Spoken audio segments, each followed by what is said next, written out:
Allez, on va reprendre pour cette dernière présentation. Donc, on a le plaisir d'accueillir pour terminer les présentations avant de passer à la table ronde, Julien Péquignot, qui est maître de conférence HDR à l'université Paul Valéry en sciences de l'information et de la communication, qui va nous présenter aujourd'hui son intervention sur l'approche sémio-pragmaticiste du récit interactif et qui, sans trop rien dévoiler, nous permettra quelques mises en abîme avec les interventions précédentes d'aujourd'hui. Voilà, je te laisse la parole, Julien, pour une intervention de 45 minutes. Bien, merci. Bonjour à toutes et à tous et bravo d'être là encore. J'espère que vous serez là encore dans 45 minutes. Toujours un risque. Donc effectivement, comme Frédéric le fait remarquer, on avait discuté un peu en amont et on avait décidé qu'on essaierait de parler des mêmes objets. Donc Serge avait envoyé des propositions. Alors heureusement que tu n'as pas envoyé toutes les propositions dont tu as parlé, parce que sinon il m'aurait fallu 6 mois pour préparer. Mais on n'avait envoyé que 2, c'était Enterre-moi mon amour, dont tu as parlé, et Déprise. Donc du coup, c'est à partir de ces objets que j'ai préparé mon intervention. Enfin, à partir de ces objets, à partir de ce qu'il y a autour de ces objets, j'ai préparé mon intervention. Et donc, du coup, ça va être l'occasion de mise en abîme, effectivement. Alors, avant de commencer, un petit préambule pour vous dire où je me situe. On pourrait résumer comme bolchevique avec le couteau entre les dents. C'est-à-dire que j'ai une position pragmatique radicale. Pour ça que je l'ai appelé, enfin, c'est pas moi qui l'ai appelé, je parle de sémio-pragmaticisme, mais en fait, c'est pas moi qui ai inventé le mot pragmaticiste, hein, c'est Peirce qui a inventé le mot pragmaticiste après avoir inventé le mot pragmatique. Dans un article de 1905 où en gros il est furax parce que la pragmatique devient à la mode, en particulier son ami James, et Peirce trouve que ce qu'ils font c'est pas de la pragmatique, en tout cas c'est pas ça qu'il a appelé pragmatique, donc il dit bon je vais inventer un nouveau mot, pragmaticisme, donc j'espère qu'il est assez laid pour être à l'abri des kidnappeurs. Voilà. Donc du coup j'utilise pragmaticisme pour dire que je me situe vraiment dans une filiation peircéenne. Donc une pragmatique qui est particulière, qui est vraiment fondée sur la logique de Peirce et qui mobilise la sémiotique qui découle de sa logique et de sa théorie pragmatique. Je vais pas bien sûr entrer dans les détails parce que là on n'aurait pas le temps du tout. Pour aller vite, je pars d'une position qui considère que les objets ne portent pas de sens en eux-mêmes, ni un, ni plusieurs, ni des potentialités de sens, et donc qui ne peuvent en transmettre. Dans la perspective, seuls les sujets, alors actuellement je dis plutôt sujet percevant, ça serait l'équivalent, mais vous voyez que le mot n'est plus bon du coup de récepteur, on peut plus parler de récepteur s'il n'y a pas de message, donc c'est pour ça que je vais utiliser ça. J'ai utilisé producteur de sens, chez Odin ça serait lecteur par exemple, qu'on féminise pas parce que c'est un terme générique, hein, c'est pas le masculin qui l'emporte, c'est conceptuel, mais chez Sylvie Lemerviel, par exemple, qu'elle reprend de Varela et Maturana, ce serait l'interprétant cognitif. Bon, j'utilise aussi sujet percevant, mais voilà. Donc je vais dire sujet aujourd'hui, les gens. Ça pourrait marcher aussi d'ailleurs, les gens, les entités conscientes. Enfin bref, même si elles sont pas conscientes d'être conscientes, c'est ces gens-là, c'est ces sujets qui produisent du sens. Alors bien sûr, dans leur expérience, ils ont l'impression que c'est des objets qui leur disent quelque chose. Ça, je ne remets pas du tout en cause la réalité de l'expérience. Ce qui m'intéresse, moi, c'est d'un point de vue analytique de comprendre cette réalité de l'expérience. Il se trouve que dans nos sociétés, et peut-être aujourd'hui la plupart des sociétés existantes encore, il y en a beaucoup qui ont été tout simplement supprimées, hein, on a été relativement efficace en Occident, dans nos sociétés aujourd'hui, parmi les innombrables déterminations sociales qui nous traversent, qui fondent nos sociétés, qui construisent des sujets, il y a un groupe d'idéologèmes, je reprends le terme d'idéologème à Julia Kristeva, qui veut que certains objets qui sont façonnés, au sens de Soulez, je mettrai les références à la fin, par des entités conscientes et volontaires. Là, on pourrait reprendre Kant, hein, puisqu'on parlait de Kant tout à l'heure. Quand il parle d'humain, il parle pas forcément à un hominidé, quoi. C'est vraiment la question de la conscience avec laquelle on peut éventuellement interagir, donc des consciences qui sont comparables aux nôtres. Donc, il y a des entités conscientes et volontaires qui deviennent détenteurs de sens et qui fabriquent des objets qui sont eux-mêmes détenteurs de sens et qui, du coup, ils peuvent en transmettre. Et il appartient au sujet récepteur, du coup, de comprendre, décrypter, alors aussi mécomprendre, mésinterpréter ces objets. Et c'est dans les mécanismes qui expliquent la mécompréhension, l'incompréhension, la compréhension partielle ou altérée que les SIC et une partie de la sémiologie et de la sémiotique française ou européenne pour aller vite se sont concentrés.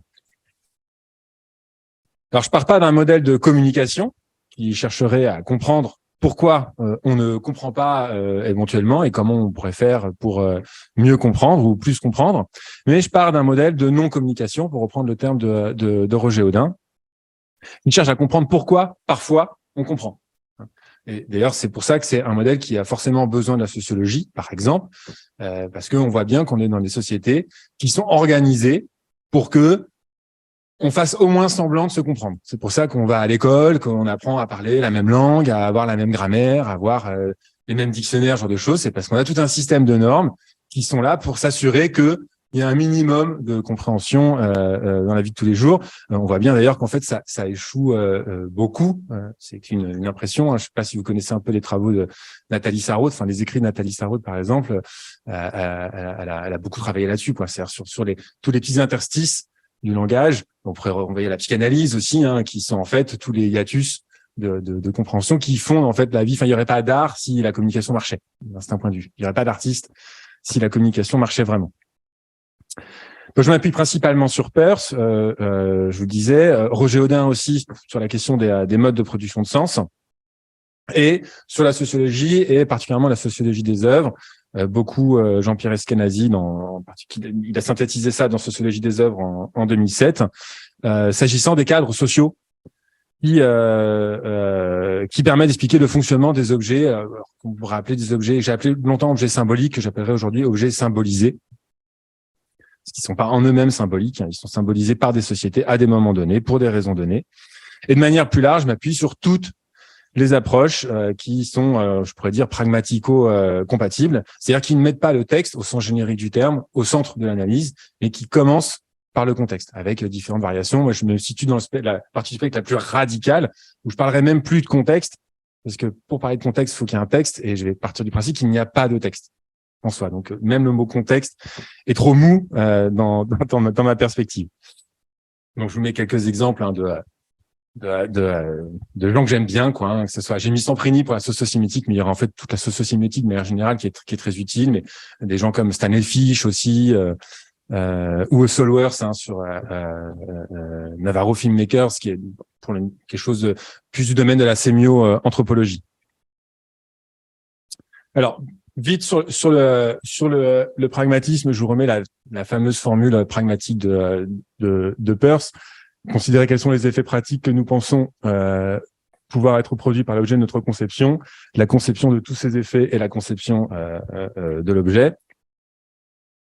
Autrement dit, les objets n'existent analytiquement, pour moi, dans une position de chercheur, qu'en tant qu'ils existent comme expérience pour les sujets qui sont éventuellement amenés à agir à partir de l'expérience des objets. Quand je dis agir, c'est produire des représentations aussi. Ça comprend l'agir, ça peut être cliquer, je vais en parler, et cliquer sur un écran. Ça peut être partir en manifestation, mais c'est simplement produire des représentations, produire une mentalisation. C'est une forme d'action. Agir, c'est un terme chapeautant. Donc qui sont éventuellement amenés à agir à partir de l'expérience de ces objets. Ces actes, donc y compris représentation, ils sont produits par eux-mêmes par des représentations et non par l'objet. Et là, je me situe dans une longue tradition compréhensive qu'on peut faire remonter jusqu'à Weber. C'est-à-dire que c'est pour comprendre les phénomènes, il faut comprendre les représentations de ces phénomènes. Donc tous ces actes, c'est autant d'effets de la sémiose ou des sémioses qui sont produites par les sujets. Et la somme de ces effets est théoriquement équivalente à l'existence de ces objets pour ces sujets. Et donc moi, c'est ça que j'essaye de reconstituer. Quand je parle d'un objet, des fois c'est fatigant toujours de dire l'effet des objets ou les représentations des objets, mais quand je parle d'objets, c'est toujours ce que je peux reconstituer des effets sémiotiques, socio-sémiotiques que ces objets peuvent avoir dans le cadre des expériences de ces derniers par des sujets. Et c'est tout ce que je peux en savoir. Je considère que je ne peux pas savoir autre chose de ces objets que cela, que par leurs effets. Parce que, pour prendre une autre citation très, très célèbre de Peirce, il n'y a rien qui soit en soi au sens où cela ne serait pas relatif à l'esprit. Pour le dire autrement, et en fait, ça paraît assez logique quand on y réfléchit 2 minutes, quelque chose dont je ne pourrais rien savoir de quelque manière que ce soit, je ne peux rien en dire. Donc, les seules choses auxquelles j'ai accès, c'est des choses dont je peux avoir des représentations, c'est-à-dire dont je peux avoir des sémioses, y compris à mon insu, d'ailleurs, y compris de manière inconsciente. C'est ce que Peirce appelle le musement, c'est-à-dire toute la partie des sémioses qui sont continues en nous et dont on n'est pas forcément conscient, mais qui fondent notre rapport au monde. Peirce, il me donne aussi des outils sémiotiques dont je me servirai à la fin de mon intervention pour reconstruire donc ces sémioses de manière très fine et très microscopique. Ces sémioses qui ont lieu lors du contact. Alors, physique, peu importe, mais moi, ce qui m'intéresse, c'est le contact mental. Peirce aussi, je peux pas faire toute la démonstration, mais il démontre bien que il a vraiment participé à résorber un vieux clivage entre la perception, conception, qui était un peu un serpent de mer de la philosophie, sur lequel les sensualistes déjà avaient beaucoup avancé. Et il démontre de manière assez, pour moi, définitive que les perceptions sont des inférences, comme n'importe quelle inférence. Leur seule différence, ce sont des inférences acritiques. Mais il n'en reste pas moins que ça passe quand même par les systèmes de représentation, compréhension des sujets. Donc, il n'y a pas de séparation entre quelque chose qui serait du domaine de la perception, c'est-à-dire du physique, ce physique, le bas corporel, qui nous échapperait, et puis le conceptuel, c'est-à-dire la partie divine qu'on aurait en nous. On voit bien quand même cette dichotomie entre perception, conception, physique et spirituelle, ça remonte au moins au monothéisme. Donc, Peirce a réussi à sortir de ça. Autrement dit, le signe, pour moi, avec Peirce, bien entendu, c'est plutôt moi qui accompagne gentiment Peirce de très très loin, n'est jamais en soi.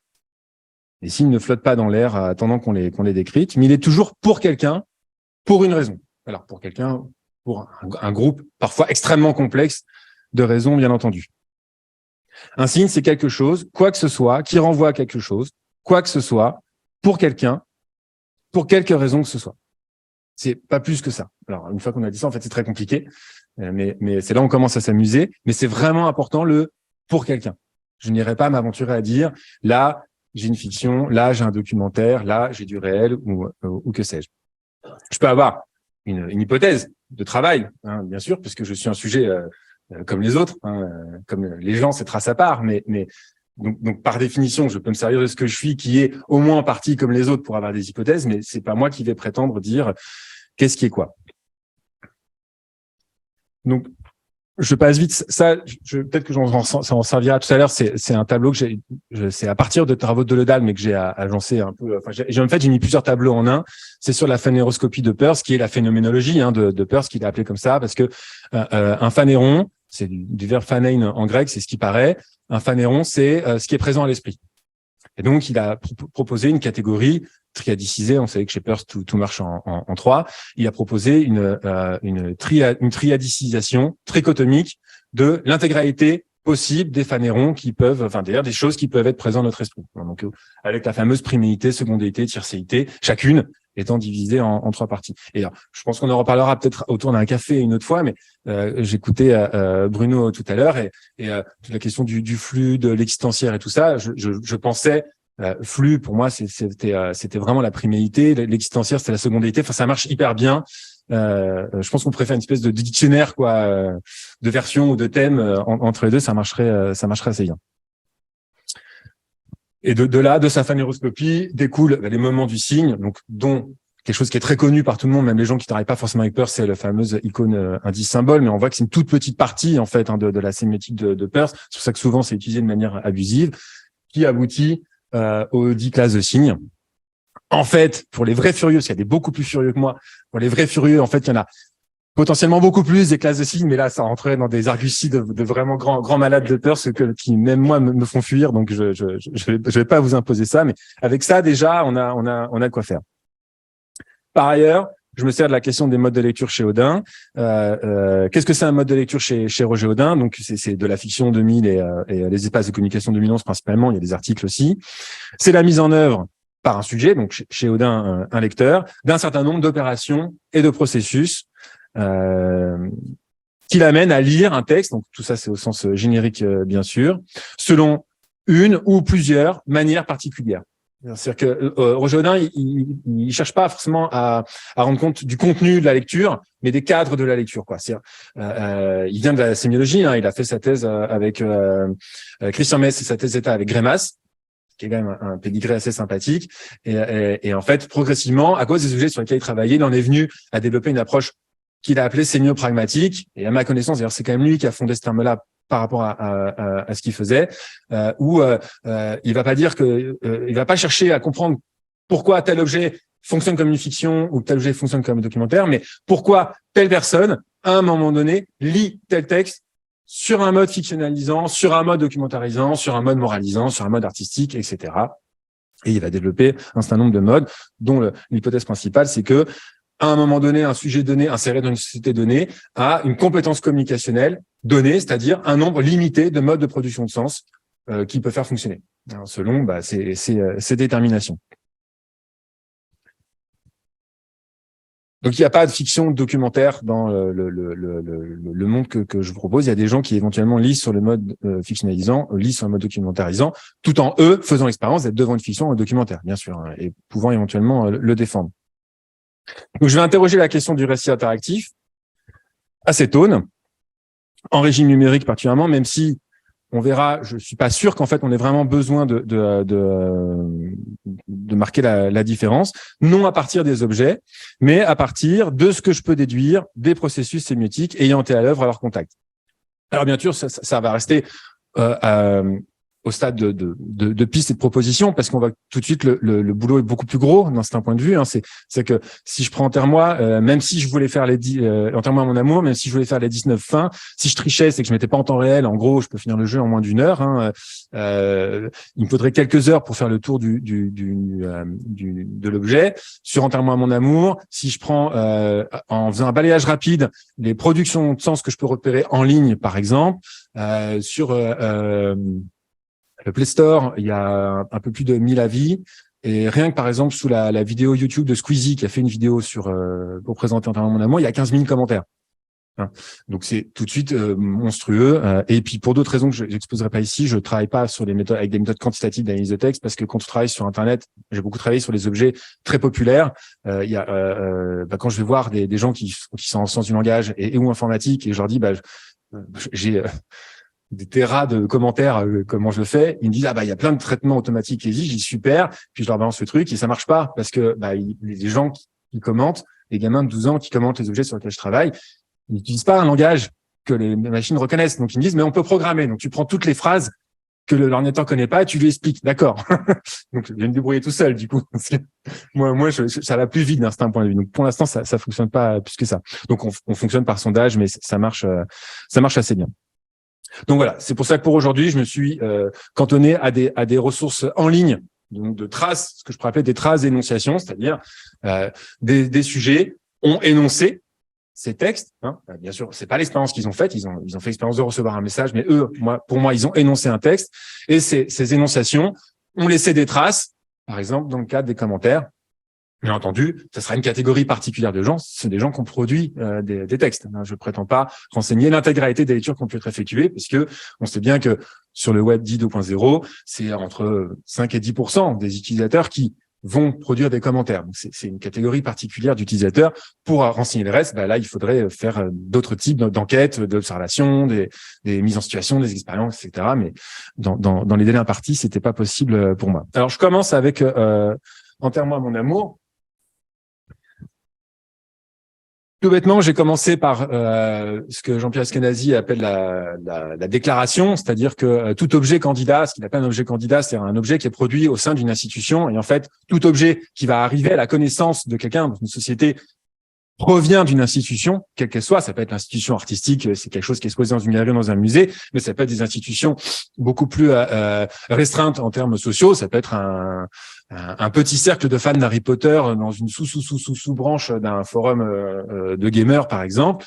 Et puis, il y a des anciens, il y a des jeunes, et les anciens qui adoubent ou pas des textes. Enfin bref, c'est le principe de l'institution qui peut fonctionner en poupée russe. Il y a des objets candidats qui sont produits dans le cadre de ces institutions et qui vont éventuellement, socialement, devenir des œuvres, éventuellement des œuvres d'art. Donc, j'ai commencé par les déclarations, c'est-à-dire les discours qui sont produits par les auteurs, les producteurs des œuvres et ou l'institution pour accompagner ces objets. Alors, il y en a beaucoup qui sont explicitement des déclarations, il y en a d'autres qui ne sont pas explicitement. Ça peut être l'affiche du film, ça peut être des critiques, des influenceurs aujourd'hui, tout ce qu'on veut. Ça correspond d'un certain point de vue à ce que Alain Rabatel appelle le discours d'escorte, hein, même si je dors un peu Alain Rabatel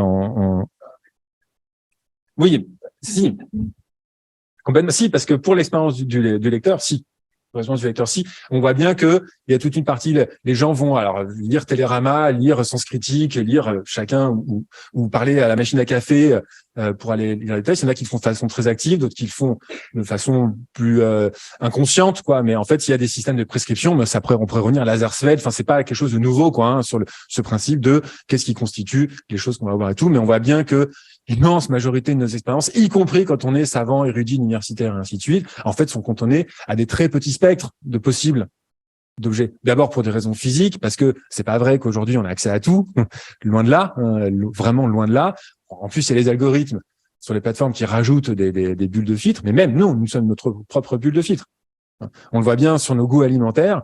Alors, encore une fois, c'est agi de façon plus ou moins consciente, et en fait, on est dans un spectre extrêmement réduit des possibles d'objets symbolisés auxquels en fait on pourrait avoir affaire. Et c'est intéressant parce que quand je regardais les exemples de tout à l'heure sur l'intelligence artificielle, les images sont composées, on est sur des choses très connues en fait d'instinct. Alors c'est logique puisque pour l'instant les ordinateurs on leur demande d'imiter. On leur donne des styles, on leur donne un pool d'œuvres, on leur dit refais pareil. Mais oui, bien sûr. Mais vraisemblablement, le jour où il y aura une vraie intelligence artificielle qui créera vraiment quelque chose, on n'en saura rien. On n'aura peut-être pas les cadres perceptifs, cognitifs, conceptuels pour revoir. Enfin, c'est une des grandes théories des ufologues, futurologues, et ainsi de suite. C'est dire que ça se trouve les extraterrestres sont déjà parmi nous, c'est qu'ils sont pas dans le même système dimensionnel que nous et qu'on n'en sait rien en fait. Et c'est sans doute le plus vraisemblable. Oui, bien sûr. Mais bref, c'est un autre débat. Donc, j'ai commencé par là, par les systèmes déclaratifs. Donc, en plus, ça tombe bien, parce qu'en termes de mon amour, c'est Arte. Donc, il y a du cliquable, quoi. Enfin, il y a quand même déjà une bande passante assez importante sur des choses qui sont produites et présentées par Arte. Alors, Arte, par le fait, on est en plein dedans, hein, c'est fiction interactive. C'est ça qu'on nous dit, il y a des systèmes de marqueurs génériques, de marqueurs de formules ou de marqueurs formels. Donc, on nous dit c'est une fiction interactive. Alors, tout de suite, qu'on soit pragmatique ou immanentiste d'ailleurs, quand on nous parle de fiction, on est censé faire un peu dresser l'oreille, quoi, parce que alors là, on parlait de couteaux, de boucherie, petit côté Dexter. La question, la fiction, ça a fait couler beaucoup d'encre et de sang. Hein, à la rigueur, c'est vrai que pour le coup, le bolchevique, le couteau entre les dents, pragmatique, il apaise un peu les choses parce qu'il dit oulala, arrêtez. Moi, ce qui m'intéresse, c'est quelqu'un qui lit comme une fiction. C'est pas tellement est-ce que c'est une fiction ou pas. Hein. D'ailleurs, on voit bien que et là, l'enfance est hyper utile pour ça. On peut lire des choses extrêmement réduites en termes de contenu formel, comme une fiction. On voyait bien les petits avec un bout de carton, ils sont partis, quoi. Ils se racontent des histoires, donc ils n'ont pas besoin d'avoir des trucs particulièrement compliqués ou d'avoir une théorie du récit. Mais quand même, je pose la question en termes cinéma pragmatiques. On me dit fiction, donc moi je pense lecture fictionnalisante. Ce qui sera un peu le correspondant la plupart du temps, d'ailleurs, parce que la plupart du temps, les choses se rencontrent. Et donc là, je vous ai mis, c'est un schéma que je propose à partir de la théorie de la lecture fictionnalisante de Roger Houdin. Alors, j'ai pas le temps de le faire tout en entier, mais la trouvaille, le truc vraiment génial de Roger Houdin, c'est la question de l'énonciateur fictif, hein, c'est le EF, qui correspond à la fictivisation 3. Le principe du mode de lecture fictionnalisant, c'est que c'est un mode très compact, pas si complexe que ça peut en avoir l'air, ou qui a un système de multiples redondances qui fait que c'est très puissant. C'est assez logique, c'est un mode qui est très important dans nos sociétés depuis assez longtemps. C'est quelque chose auquel on est formé depuis tout petit. Hein. Il était une fois. On nous apprend beaucoup de choses en nous racontant des histoires. Hein. Donc, c'est devenu, ça devient comme une seconde pause. C'est que c'est à la fois anthropologique, depuis les premiers récits de Gilgamesh, Homère, tout ce que vous voulez, mais c'est aussi sociologique, c'est-à-dire depuis notre plus tendre enfance qu'on est conditionné à la fiction. Le principe, c'est que Il faut diégétiser, c'est-à-dire construire un monde habitable par des personnages. Pour ça, il y a plusieurs opérations. L'effacement du support, l'impression de réalité, la figurativisation. Je reviendrai sur l'impression du support tout à l'heure. La monstration, c'est le fait qu'il ne soit donné alors, chez Odin, c'est donné à voir et à entendre, puisqu'il travaille d'abord sur le cinéma et l'audiovisuel, hein, mais ça peut s'adapter à d'autres formes, à d'autres supports, qui soit quelque chose qui ne soit donné à voir et à entendre, mais qui doit être régi par la narration. La narration qui comprend plusieurs opérations elles-mêmes, je vais pas détailler. Si la narration se passe bien, ça permet éventuellement de créer non seulement un énonciateur fictivisant, c'est-à-dire quelqu'un qui raconte des histoires, mais un énonciateur fictivisant qui n'a pas l'intention de tromper. C'est pas quelqu'un qui est là pour nous mentir, hein, mais en plus qui est situé dans un ailleurs. C'est là où il y a vraiment le cœur du modèle théorique de Roger Houdin, c'est-à-dire un énonciateur qui est non interrogeable en tant qu'énonciateur. Il peut être interrogeable en tant que narrateur. C'est qu'on peut se demander ce qui va arriver au personnage, mais pourquoi est-ce qu'il la traite comme ça? C'est vraiment un connard. Vous voyez ce que je veux dire? Mais on peut interroger le narrateur, mais on ne peut pas interroger l'énonciateur. Dans le cas de la lecture fictionnalisante. C'est le principe de Il était une fois, c'est le principe du jeu de la marchande. On voit bien les petits, ils ont 5 ans, ils jouent à la marchande, au cow-boy, aux indiens, genre de choses. On leur dit il y a du Nutella, ils arrivent, ils débranchent, ils mangent le Nutella, ils reprennent automatiquement. Donc ils peuvent passer dans un système où ils sont pas dans une forme d'interrogation, ils débrayent, ce que Roger Houdin appelle débrayer ses défenses, ils débrayent leur être réel, c'est-à-dire qu'ils sont plus énonciataires réels, ils sont énonciataires fictifs. C'est par ce modèle théorique-là qu'on peut comprendre pourquoi avec la fiction, on peut supporter des choses qu'on supporte pas dans la réalité. C'est-à-dire qu'en gros, on a vu toutes et tous vu, je parlais de Dexter tout à l'heure, on a quand même vu un nombre absolument invraisemblable de massacres abominables, de viols, d'incestes, tout ce que vous voulez, des choses que on nous les montrerait même pas au JT. Enfin, quand on nous les montre, on pousse les cris en disant c'est scandaleux, pourquoi vous nous montrez ça? Et avec la fiction, on peut. Alors, on voit bien qu'il y a des cas limites, hein, vous venez peut-être d'irréversible où les gens sortaient de la salle, mais sinon, on peut quand même voir vraiment, on a vu tout et tous assister à des millions de morts atroces grâce à cet énonciateur fictif qui nous permet justement d'être dans un espace protégé, quoi, qui n'est pas nous, qui n'est pas le monde du film, enfin, ou de la diégèse, et qui encore une fois qui est un ailleurs.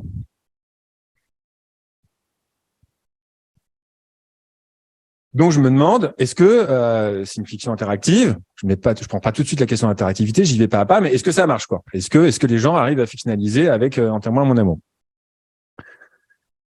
Donc je continue à regarder et je vais voir un peu toutes les réceptions. Donc j'ai un peu regroupé. Donc là je continue, c'est la présentation d'Arte. Après je vous montrerai d'autres réceptions.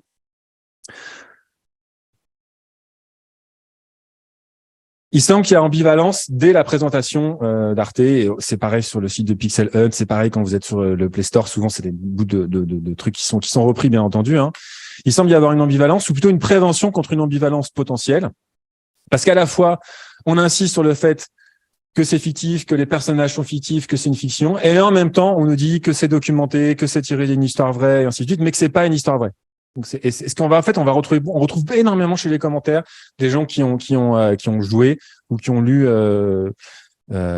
cet objet. Ça fait beaucoup penser à la lecture fabulisante chez Houdin. La lecture fabulisante, c'est quoi? C'est parce que je l'ai pas dit tout à l'heure sur le mode de lecture fictionnalisant, mais quand ça marche bien, c'est quand on crée vraiment un énonciateur fictif situé dans un ailleurs. On va discursiviser sans s'en rendre compte. Pourquoi? Parce qu'on est toujours dans le réel. Pour pouvoir créer une narration, pour pouvoir diégétiser et narrer, on est obligé d'utiliser des référents. C'est-à-dire que pour voir une chaise, même si c'est une chaise à mémoire de forme dans Star Wars, il faut qu'on utilise nos référents de s'asseoir, de position de verticalité, tout ce que vous voulez. Donc, tout ce qu'on va construire de diégétique, de narratif, ce genre de choses, on le fait avec nos références. On pourrait remonter à Descartes, le discours de la méthode. Il n'est pas possible d'imaginer l'animal le plus fantastique soit-il qui ne soit pas décomposable en éléments qui sont déjà connus. C'est toujours en fait la même histoire, quoi. C'est même, y compris pour arriver à diégétiser ou à narrer l'histoire la plus fantastique dans le monde le plus improbable, on se sert de nos référents. Donc en fait, on amène de l'énonciation réelle dans ce monde imaginaire, mais comme on joue à la marchande, ces énonciations réelles sont débrayées elles-mêmes en une espèce de flottement référentiel, mais en fait qui vont revenir après dans le réel. par les schémas axiologiques que les personnages endossent, c'est le fameux schéma actantiel de Grémas, les gentils gagnent ou perdent, en général ils gagnent, ce que je schématise énormément bien entendu. Bon, mais ce qui fait qu'en fait c'est la morale de l'histoire qui n'est pas forcément explicite, qui est explicite dans la fable, mais qui est implicite dans la lecture fictionnalisante, qui fait que la lecture fictionnalisante a un impact réel extrêmement puissant, sans doute beaucoup plus puissant que tous les documentaires du monde ou que tous les films de propagande du monde, puisque ça marche à notre insu. Et là, d'ailleurs, on pourrait encore reprendre Lazarsfeld. Ça marche. Pourquoi? Parce qu'on est déjà au moins en partie d'accord avec ce qui est proposé, bien entendu. Et surtout qu'on ne nous dit pas qu'on est en train de nous faire de la propagande. Bien entendu, n'importe quel film ou texte peut être lu sur un mode fictionnalisant, mais sur un mode fabulisant ou sur un mode documentarisant. Je me souviens très bien que Titanic, par exemple, la première fois que j'ai vu Titanic, c'était à la fête de Hello, lutte ouvrière. Pourquoi est-ce qu'il diffusait Titanic? C'était pas pour la romance entre Leonardo DiCaprio et Kate Winslet, c'était pour montrer, regardez, il laisse crever les pauvres, les salopards de riches. Donc, il faisait de Titanic un documentaire, il documentarisait, voire, en fait, il faisait une lecture moralisante, au sens d'Odin, du film Titanic. Donc, c'est une question de contrat de lecture, si on prend Jost, ou d'horizon d'attente, si on prend Ios et Isère. Là-dessus, on n'invente pas, on n'invente rien. Dans la lecture fabulisante, il y a un bloc fictionnalisant qui est articulé à un bloc de réel, c'est-à-dire discursivisation-monstration, qui est plus saillant. La lecture fabulisante, ça marche souvent très mal, parce que soit le bloc de fictionnalisant fonctionne très bien, et à ce moment-là, en fait, on revient à la lecture fictionnalisante classique, soit le bloc réel, discursivisant, est trop puissant, et il y a le risque de pas être d'accord. C'est-à-dire que si aujourd'hui, là, je vous passais un film de propagande nazie de 1938, vous en ficheriez complètement de l'histoire qui est racontée, quoi. Si on monte le juif sus ou ce genre de choses, en fait, on va être assez vite, normalement, j'espère, on va être assez vite bloqué. On va faire semblant, on va faire comme si on va être bloqué par la discursivisation, et du coup, du coup, la lecture fabulisante ne va pas fonctionner. C'est le cas de. J'ai tapé sur la table. Peut-être revenir. C'est le cas que tu évoquais là, à Lyon, des étudiantes. Ce qui est parfaitement compréhensible. Imaginons, entièrement à mon amour, imaginons la même chose, mais avec un enfant poursuivi par un pédophile. 19 fins différentes. C'est très problématique, effectivement, d'un point de vue éthique, c'est extrêmement problématique. C'est même pas que la question c'est des Occidentaux qui, mais c'est juste la thématique. Est-ce que ça peut être un jeu, quoi? Camp de concentration, survivez. Vous avez 1 heure. Oui. Donc. Mais pourquoi? Parce que ces personnes-là, elles ont effectivement tout de suite fait. Il y en a qui imaginent, c'est horrible. C'est moche. On reconnaît. Bravo. Parce que c'est des gens qui ont pas fictionnalisé au sens strict, au sens pragmatique du terme, qui ont moralisé, qui ont documentarisé, qui ont éventuellement fabulisé, et donc du coup, ils ont produit des sens de réalité absolument insoutenables. Ce qui est la réalité de ces gens qui vivent des histoires absolument insoutenables. Bon, je sais pas si vous connaissez le roman graphique l'Odyssée d'Hakim, là, qui est sorti il y a pas très longtemps, l'Odyssée d'Hakim. Un roman graphique en 3 tomes qui est un BDAS qui a rencontré un rescapé de cette migration comme ça de Syrie, qui raconte ça. Moi, j'ai des enfants, quand la scène où ils sont avec les enfants sur le bateau en pleine nuit, que les enfants ils se noient, c'est dur, quoi. Enfin, c'est vraiment horrible, quoi. Donc, pour en faire un jeu, effectivement, ça peut poser question. Ce qui est intéressant, c'est que donc voilà, sur cette ambivalence, à la fois c'est fictionnel, c'est fictif, mais en même temps c'est quand même tiré d'une histoire vraie et ainsi de suite. Le volet technique, c'est la suite en fait de la présentation d'Arte. Il y a un volet que j'appellerais technique, donc c'est intéressant parce qu'on nous dit que le format c'est le jeu vidéo, que le genre c'est la fiction, qu'ils insistent quand même en technique, animation, ce qui est égal, ces belles illustrations. Et on a les prix. On a les prix qui sont affichés, qui est un classique. Et moi, en tant que cinéma-pragmaticien, tout de suite, je pense, tiens, lecture artistique. On nous donne aussi un code. On nous dit bon objet légitime. Je dirais objet légitimé. Et donc, du coup, tout de suite, on peut moins critiquer. Ou alors, si on critique, il faut avoir une parole d'expert, il faut avoir une parole d'autorité, en tout cas suffisante pour pouvoir dialoguer avec toutes ces palmes. Et ça, on voit bien dans la présentation des objets symbolisés, c'est un classique. Si je continue avec Télérama, j'essaie d'être un peu dans les mêmes zones de prescription. Télérama, Arte, c'est un peu le même combat. Donc je peux pas tout relire, mais vous pouvez lire pendant que je parle. Ça vous distrait. Si moi ce que je dis vous ennuie, vous pouvez lire ce qu'il y a à l'écran. C'est multimodal, c'est la limite de l'interactif. Il semble toujours y avoir une ambivalence, ou plutôt la même prévention, parce qu'on y retrouve peu ou prou la même articulation.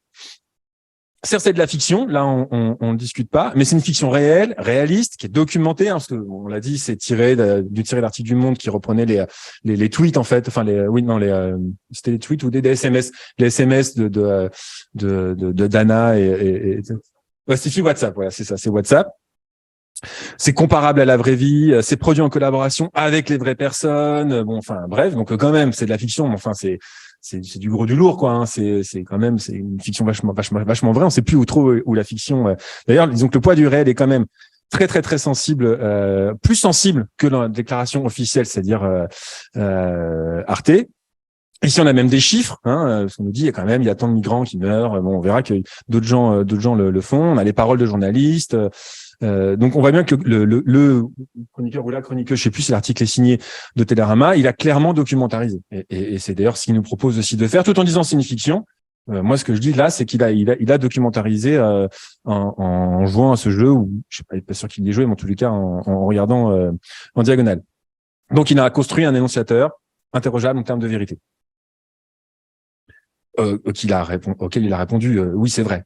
Ce qu'il nous dit, c'est vrai, c'est tiré d'un travail sérieux, du Monde, journal qui fait référence, et ainsi de suite. D'ailleurs, l'anecdote là du joueur là, c'est la même chose, hein, sur le joueur qui arrête parce qu'il n'en peut plus, quoi. Enfin, il trouve ça trop violent, trop dur. Ça ressemble furieusement à un échec de lecture fabulisante, quoi. C'est qu'en fait, c'était pas possible. Pour cause de trop grande autonomisation du bloc réel. C'est-à-dire que l'échelle de la lecture fabulisante, elle n'est pas partie vers la lecture fictionnalisante, elle est partie vers la lecture documentarisante et ou moralisante. La différence entre documentarisant et moralisant, documentarisant, c'est construire un énonciateur réel interrogeable en termes de vérité pour produire de la connaissance, pour produire des informations. La lecture moralisante, c'est construire un énonciateur réel interrogeable en termes de vérité, mais pour produire des valeurs. Tout simplement. Pour produire de la morale, mais au sens de valeurs. À noter d'ailleurs que visiblement la journaliste ou la journaliste qui est dans le réel, elle voulait voulait manifestement plus de fiction. D'ailleurs, hein, quand on lit la chronique, en tout cas plus de fiction que Pixel Hunt et Arte, qui insistait beaucoup sur le caractère fictif des personnages. Hein, et pour le joueur qui parle ici, c'était clairement pas assez fictif. Alors si je continue avec d'autres traces de lecture, là c'est Daily Mars. Qui présente comme un webzine de journalistes aliens et geeks infiltrés sur Terre. Chacun ses systèmes déclaratifs, hein, bien entendu. On a encore l'insistance préventive sur le caractère fictionnel. On a une nouvelle catégorisation après le jeu vidéo, le récit interactif, c'est le livre interactif. Donc on a parlé du livre dont vous êtes le héros. Effectivement, quand on a connu les livres dont vous êtes le héros, ça fait forcément penser à ça, parce que c'est quand même un principe du même ordre, mais très vite et surtout encore le réel. Le réel selon deux modalités, en termes de vérité, donc documentarisant, mais aussi en termes de valeur, donc moralisant. C'est nécessaire dans cette époque trouble. Hein. On voit bien que pour arriver à dire ça, c'est qu'on a fait une lecture moralisante de l'objet. Hein. C'est une fiction, d'accord, mais c'est quand même nécessaire dans cette époque-là, ici, maintenant trouble. Donc c'est quand même pas une fiction comme Le Seigneur des Anneaux. Hein. Je veux dire, qui est peut-être moins nécessaire politiquement, ou alors c'est une construction un peu plus complexe. Pourquoi pas si on se prend pour des hobbits, enfin bref. Si le gouvernement serait le Mordor, éventuellement on peut peut-être transposer. Mais enfin, je crois que vous voyez bien un peu l'idée, quoi. Donc vous voyez que le texte il est ambivalent parce que c'est Enterre-moi mon amour et il est loué pour traiter le sujet crédiblement, mais sans politiser. D'accord. On est crédible sur les migrants, mais on fait pas de politique. Vous voyez ils ont un peu du mal quand même, mais aussi parce que sans doute ils doivent coller un peu au déclaratif. Hein. Vous savez bien les chroniques et tout ça, on sert beaucoup des textes qui ont été faits, du book, quoi. Bon, c'est de la fiction et bon, bref. On voit bien que ça marche pas complètement. Pour autant, la conclusion, je vous dis, elle est sans appel, c'est de la lecture moralisante, quoi. Alors, si on continue encore dans cette revue, alors c'est pas une revue de presse, mais c'est une revue d'énonciation, si vous voulez. Alors là, on rentre dans des choses qui sont plus de gamers. Hein. Il y en a, j'ai Gameblog, j'ai d'autres trucs aussi sur Switch parce que le jeu a été porté sur Switch aussi. Donc, vous voyez, serious game, très très serious, quoi. C'est-à-dire que, enfin.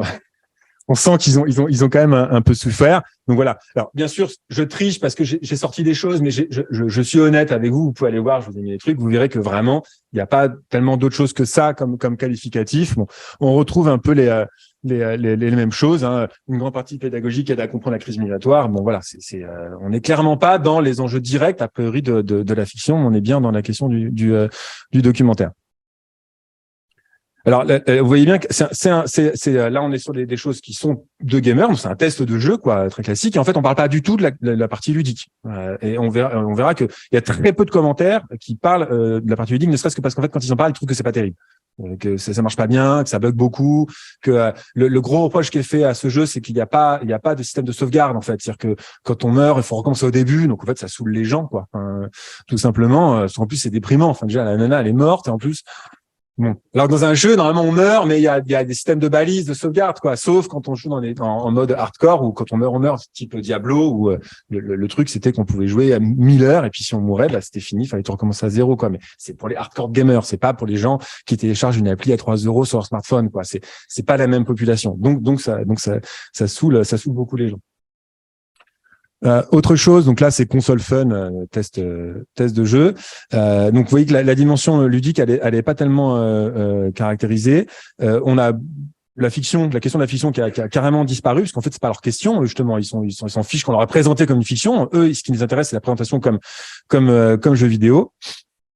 Donc on parle d'expérience narrative, d'aventure textuelle, mais en fait on parle même des antipodes, hein, parce qu'on est bien loin d'eux. Hein, donc on est même aux antipodes de la fiction d'un certain point de vue dans ce qu'ils peuvent en dire. Donc on est toujours documentarisant et moralisant, et très clairement, c'est que c'est la question des enjeux politiques, se faire son propre avis, etc.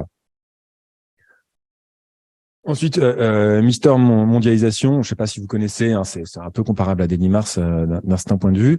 Alors on a le retour très timide du mot fiction, mais on est toujours dans la question du jeu sérieux, de la vérité, du réalisme, etc. Alors à noter la question des prix aussi. Et là voilà, il a été nominé vainqueur de plus de 20 événements et prix. Mais en même temps aussi les chiffres qui sont encore plus développés dans les exemples précédents qu'on a pu voir. Donc pour moi, là on a typiquement, en fait on l'a déjà depuis le début, on a un très bel exemple de ce que Stuart Hall pourrait appeler la négociation, quoi. C'est-à-dire que on est obligé de dire que c'est une fiction parce que ça a été présenté comme ça et on n'est pas relou, mais en fait on n'en fait pas du tout une fiction, on fictionnalise pas du tout, c'est pas du tout ça l'enjeu. L'enjeu, c'est de dire, franchement, jouer à ce jeu, ça vous aidera à comprendre la crise des migrants, qui est vraiment très grave, qui est vraiment, enfin, faut prendre conscience, quoi. Donc, c'est pas du tout s'évader dans un ailleurs, pour passer un bon moment. Après, on parlait de Dexter tout à l'heure, chacun prend son pied comme il l'entend, bien entendu. Qui sommes-nous pour juger? Mais en tous les cas, il n'y a pas de lecture fictionnalisante pour moi, très clairement dans cette phrase d'énonciation, et il y a quasiment pas de critique vidéoludique. On a un tout petit peu à un moment, mais je sais plus où c'est, c'est peut-être encore avant que tu dises bon, l'interface c'est pas extraordinaire, mais quand même c'est un jeu important. Et enfin, sens critique. J'ai pas tout mis hein, parce qu'on n'aurait pas le temps. J'ai pas mis tous les commentaires par ailleurs, mais sens critique, on retrouve les mêmes choses, quoi. Vraiment, c'est quand c'est redondant à ce point-là aussi vite. C'est que vraisemblablement, quand il y a de la fumée, il y a du feu, quoi. Vraisemblablement. Et je vous dis, bien entendu, je peux pas faire les 15 000 commentaires YouTube, mais sur le Play Store, c'est 60% des commentaires, c'est relou, ça bug, parce que les gens payent 3 €, ils sont pas contents quand ça marche pas. Et sinon, la majorité, c'est des gens qui disent c'est bien, ça fait prendre conscience. Alors, les gens parlent beaucoup d'immersion, mais en fait, pas d'immersion au sens de j'étais dans la terre du milieu, j'aimerais bien être un elfe, quoi. C'est plus une immersion. Je suis content d'habiter en France et dans mon canapé. Je suis content de pas être sur un bateau, donc en une immersion dans la réalité de quelqu'un d'autre. Donc on est tout à fait content que ce soit pas justement notre réalité à nous. Hein. Pas du tout une immersion au sens fictivisante du terme. Alors pour être complet, que j'ai pas cité là, il y a quelques textes qui mentionnent la question du temps semi-réel sur cette question de la temporalité, mais c'est toujours pour conclure que ça renforce l'immersion, mais toujours vers la réalité, le sentiment de vraisemblance qui permet de comprendre la réalité. Alors j'en viens à des prises. Donc je commence aussi par la présentation, ça va être un peu plus court parce que c'est pas Arte, donc du coup il y a moins de volume, quoi, c'est plus confidentiel, quoi, en termes d'audience, hein, mais c'est les meilleurs se situent dans cette case-là, hein, c'est les plus confidentiels. Ce qui est intéressant d'ailleurs dans la présentation, il n'y a pas l'assertion qu'on peut avoir d'Arte pour Enterrement à mon amour, c'est qu'il n'y a pas l'assertion du genre. Ça c'est la présentation qu'on peut télécharger, hein, c'est le PDF qu'on peut télécharger sur le site de Déprise. On parle de création numérique, donc ce qui est assez neutre et descriptif, quoi. Et les deux éléments qui seraient prescripteurs de lecture, pour moi, ils sont dans le a-t-on. Quand a-t-on l'impression, qui renvoie à la propre expérience vécue du lecteur à venir, hein, puisqu'on est en train de dire si on a lu les présentations avant d'essayer des prises, et puis l'expression la situation du lecteur. Pour moi, c'est les deux éléments prescripteurs, c'est qu'on nous dit en fait, on va nous parler de qu'est-ce qui se passe quand on est en position de lecteur. Et c'est le cas d'ailleurs, je crois que c'est même un peu le but. En tout cas, c'est ce que Serge nous a expliqué tout à l'heure. Dans le premier cas, c'est proposer une réflexion sur soi-même et sur son rapport à l'œuvre. Donc, du coup, c'est pour moi, en tension dramatique, c'est la définition même de la lecture performative. Qu'est-ce que c'est la lecture performative? C'est quand la lecture construit un énoncé dont la fonction première est de construire un discours sur le principe même de l'énonciation. C'est quand on fait un discours sur la question de l'énonciation au moyen du matériau même de l'énonciation, c'est le principe de la lecture performative. C'est ce qu'on appelle en art des œuvres réflexives ou ce genre de choses, quoi. Et on a aussi la mention des prix qui renvoie à la question de la lecture artistique par comparaison externe, ce genre de choses qui est un classique. Alors, si je fais un peu la même tournée, ça c'est sur le site de l'UQAM, on est en plein dedans, on voit bien qu'on a fait une lecture performative qui a bien réussi. C'est-à-dire que la prescription a été suivie et parfaitement réussie. On s'est interrogé sur qu'est-ce que c'est faire l'expérience d'un énoncé particulier, etc. Je retiens aussi je cite l'internaute qui s'efforce de saisir. Hein. Donc c'est l'effort et l'action qui ont été constatés au cours de la lecture. C'est le principe de la lecture performative. C'est le moment où, en tant que lecteur, je me saisis du texte. Je me dis que le texte me dit qu'il faut que je me saisisse de lui pour faire autre chose que, par exemple, raconter une histoire, mais pour faire du sens sur qu'est-ce que c'est qu'écrire un texte, qu'est-ce que c'est raconter une histoire, ce genre de choses. Mais par exemple, vous avez peut-être vu Mulholland Drive de David Lynch, qui fait partie de ces films. Il y a plein de films qui déconstruisent la narration, hein, que type 21 grammes, ce genre de choses, ou Amour chienne, mais où en fait c'est des puzzles qui sont mélangés, qu'on peut reconstituer dans Mulholland Drive. Il y a un moment donné, ça marche plus. On commence le film, on s'éline, on s'accroche, mais ça marche. Puis à partir du moment où il y a la clé qui rentre dans le cube bleu, ça marche plus. C'est plus les mêmes persos, c'est plus les mêmes comédiens. Et on peut plus faire d'histoire.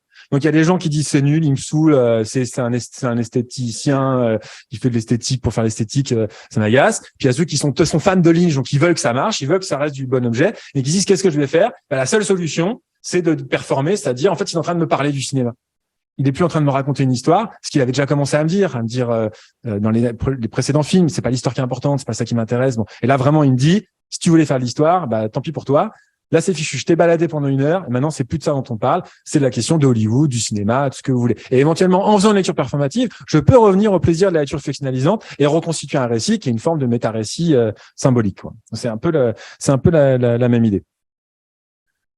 Autre chose, l'Institut, c'est juste sur la catégorisation que j'ai pris ça, c'est l'Institut français, hein, Web Création, Livre innovant. Donc on est dans la même question de l'expérimental, de la performativité, ce genre de choses.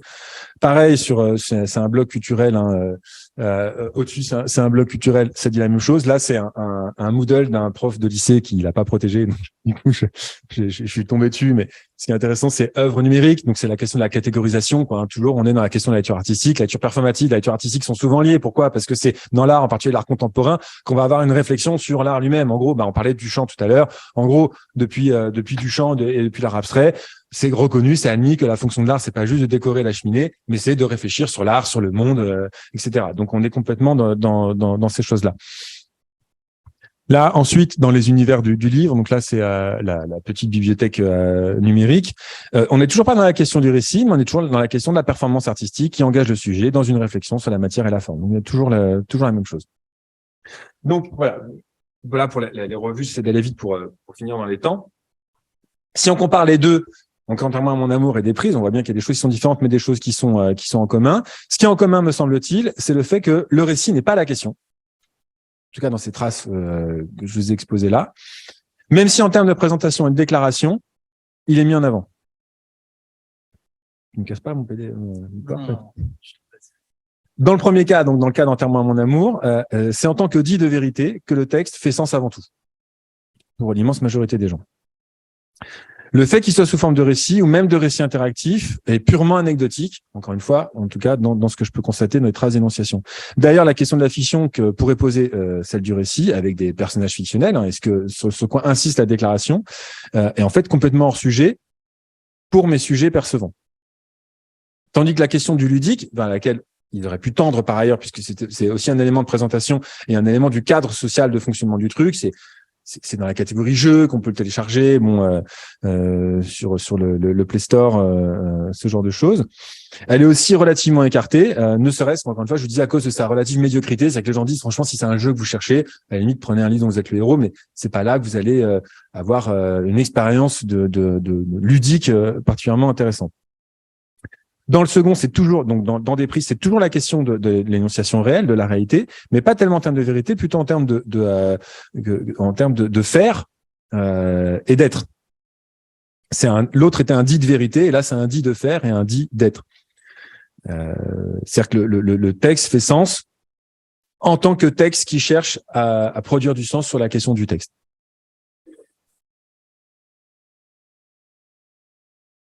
Le premier, Enterrement à mon amour, il ne semble pas avoir provoqué d'expérience interactive. En tous les cas, les gens n'en parlent que très peu, à part sur la question de l'immersion, sur la question du temps réel, mais je vous dis, c'est relativement anecdotique. Et c'est au niveau vidéoludique, pas tellement au niveau de la fiction ou du récit ou de la narration reliée à la fiction. En tous les cas, c'est pas jugé digne d'être mentionné plus que ça. Dans des prises, beaucoup plus, parce que justement, c'est le sujet. Mais on voit bien que c'est tiré du côté de la littérature. C'est pas la question du jeu vidéo, c'est la question de la littérature et de l'expérimentation littéraire. Donc là, c'est du coup maintenant que j'ai besoin de Serge pour y voir plus clair, parce que moi c'est pas du tout ma spécialité. Donc c'est pour ça que je suis allé chercher un peu ce que tu avais fait. Donc ça aurait été presque amusant que tu sois assis. Ah, tu m'as piqué ma souris. C'est moche. Hein. Ah oui, du coup ça saute. Ouais. Ça va dans une minute. Ah.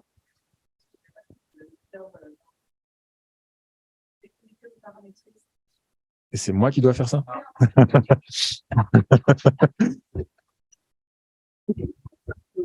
préférais de l'alcool plutôt que de l'eau.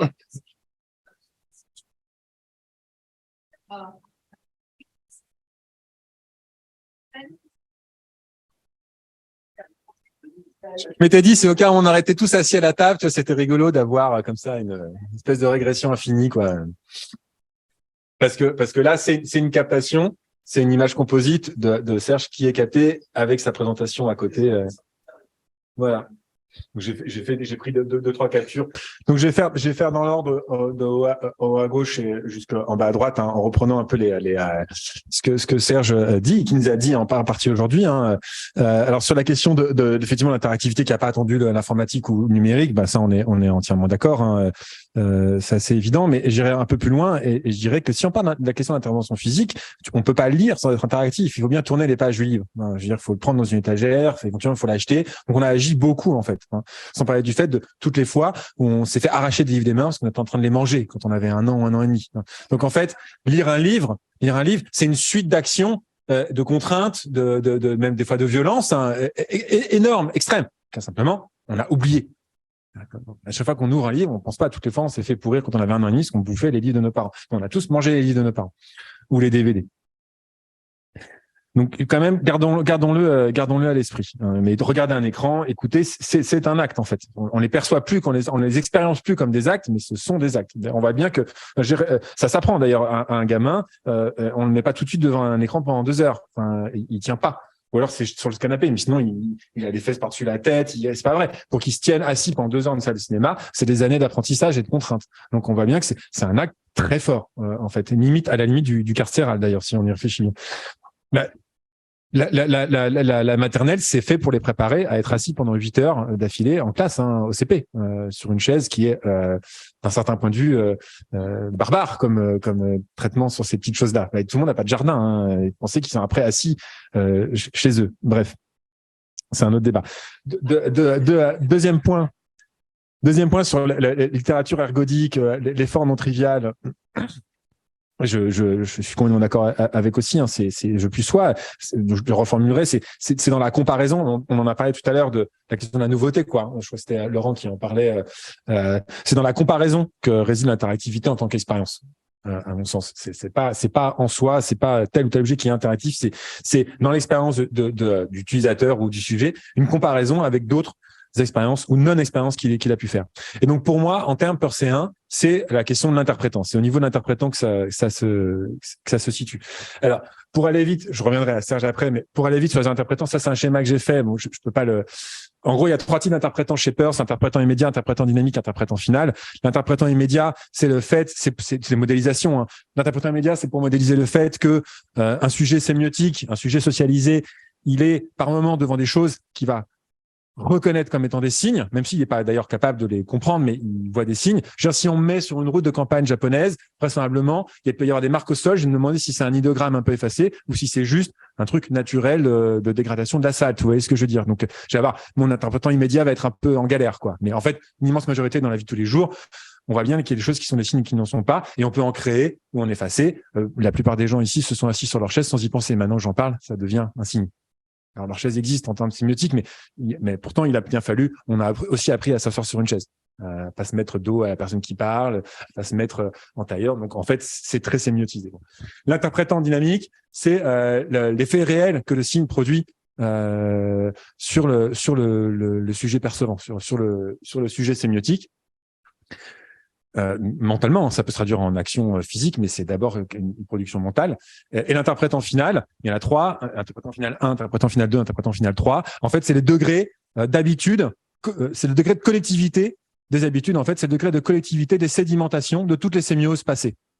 Interprétant final 1, c'est une habitude collective, c'est-à-dire dire bonjour, boire un verre d'eau sans jeter l'eau au plafond, enfin voilà, des choses auxquelles on ne pense plus, mais l'interprétant final 2, c'est des habitudes plus spécialisées. C'est-à-dire qu'il y a des gens, ils regardent le ciel, ils disent c'est beau. Il y en a d'autres, ils regardent le ciel, ils disent il va pleuvoir demain à 14h parce qu'il y a un cumulonimbus strato machin qui. Donc on n'a pas le même monde. On parlait de discrétisation tout à l'heure. Hein, c'est ce que le Merveille aussi emploie à partir de Maturana. Moi, je préfère discrimination, mais c'est un peu la même idée. C'est qu'on discrimine pas le monde de la même manière selon les interprétants qu'on a, selon des habitudes collectives, bien entendu, mais aussi des habitudes spécialisées. Et l'interprétant final 3, c'est l'argument final, c'est le raisonnement complètement développé, c'est le raisonnement scientifique, par exemple. C'est le signe tel qu'il fonctionnerait s'il était complètement analysé. Donc, c'est plus une tendance qu'une réalité. Qu'est-ce qui se passe dans la réalité de l'expérience? En fait, la question, c'est quand nos interprétants, et l'interprétant dynamique, il se divise en 2, interprétant dynamique 1, interprétant dynamique 2. Ils sont liés chacun avec l'objet immédiat et l'objet dynamique. C'est quoi l'objet immédiat, l'objet dynamique? Vous vous souvenez du triangle que j'ai mis tout à l'heure, représente amène, objet interprétant. Un signe, c'est un représente amène n'importe quoi qui renvoie à un objet, n'importe quoi, pour quelque raison que ce soit, l'interprétant. Ok, c'est ce principe-là. Bon. L'objet, en fait, il existe doublement. Il existe tel qu'il est contenu dans le signe, et il existe tel qu'il existe pour moi, indépendamment du signe. C'est-à-dire, si je vous dis, regardez là-bas le Père Noël, la position du Père Noël est dans le signe. Donc, il y a une partie du Père Noël qui est dans le signe. Mais il y a toute une partie du Père Noël qui est dans votre tête, c'est votre expérience, votre sémiotisation du Père Noël. Et il y en a dont on sait qu'elles sont absolument abominables. Bon. Donc, il y a l'objet immédiat, c'est l'objet tel qu'il est présent dans le signe. L'objet dynamique, c'est l'objet tel qu'il existe indépendamment du signe. OK? L'interprétant dynamique 1, il est en lien avec c'est l'effet réel du signe, mais par rapport à l'objet immédiat. L'interprétant dynamique 2, c'est l'effet réel du signe par rapport à l'objet dynamique. Qu'est-ce qui se passe? Dans l'immense majorité des cas, en fait, nos interprétants dynamique 1 et 2 sont sensiblement les mêmes. À chaque fois qu'on voit une chaise, on s'assied. C'est qu'en fait, cette chaise, elle est particulière, elle est différente de toutes les autres chaises que j'ai pu rencontrer. Mais grosso modo, ce que je fais par rapport à cette chaise et ce que je fais par rapport à toutes les autres chaises, c'est la même chose. C'est de m'asseoir dessus. Je produis pas tellement d'informations particulières. En fait, il y a des micro-choses, hein, des textures, tout ce que vous voulez, quoi. Bon. En revanche, il y a des cas où l'interprétant dynamique 2, il va varier par rapport à l'interprétant dynamique, ou plutôt l'interprétant dynamique 1 va varier par rapport à l'interprétant dynamique 2. C'est-à-dire que c'est là où on peut parler d'expérience. On va produire du sens nouveau qui va s'incrémenter et qui va devenir un interprétant final, 1 ou 2 ou 3 éventuellement, etc. Et il me semble que c'est là en fait que réside l'interactivité potentielle. Donc on voit qu'elle peut pas être permanente. On peut pas. C'est un peu comme Héraclite, on peut pas se baigner 2 fois dans une rivière, mais on peut pas être 2 fois dans l'interactivité d'un certain point de vue. En tous les cas, à une échelle humaine ou anthropologique, à mon avis, ça fonctionne pas. Si je reprends le cas de Déprise, pour aller vite, on a le geste. Quand on fait l'expérience, on a le geste d'essayer de cliquer, de voir comment ça marche. On sait qu'on va devoir savoir essayer de trouver comment ça marche, puisque c'est le principe même de l'objet. Et donc on va interagir selon une modalité qui est connue sur le principe avec l'interface. On connaît déjà, a priori, le principe de devoir trouver comment on se débrouille de telle ou telle interface nouvelle. Donc c'est au niveau du contenu, pas tellement au niveau du principe, que se situe la nouveauté. Et pourquoi est-ce qu'on a déjà ce geste? C'est parce qu'on sait déjà par expérience et par la présentation aussi éventuellement qu'il faudra faire quelque chose.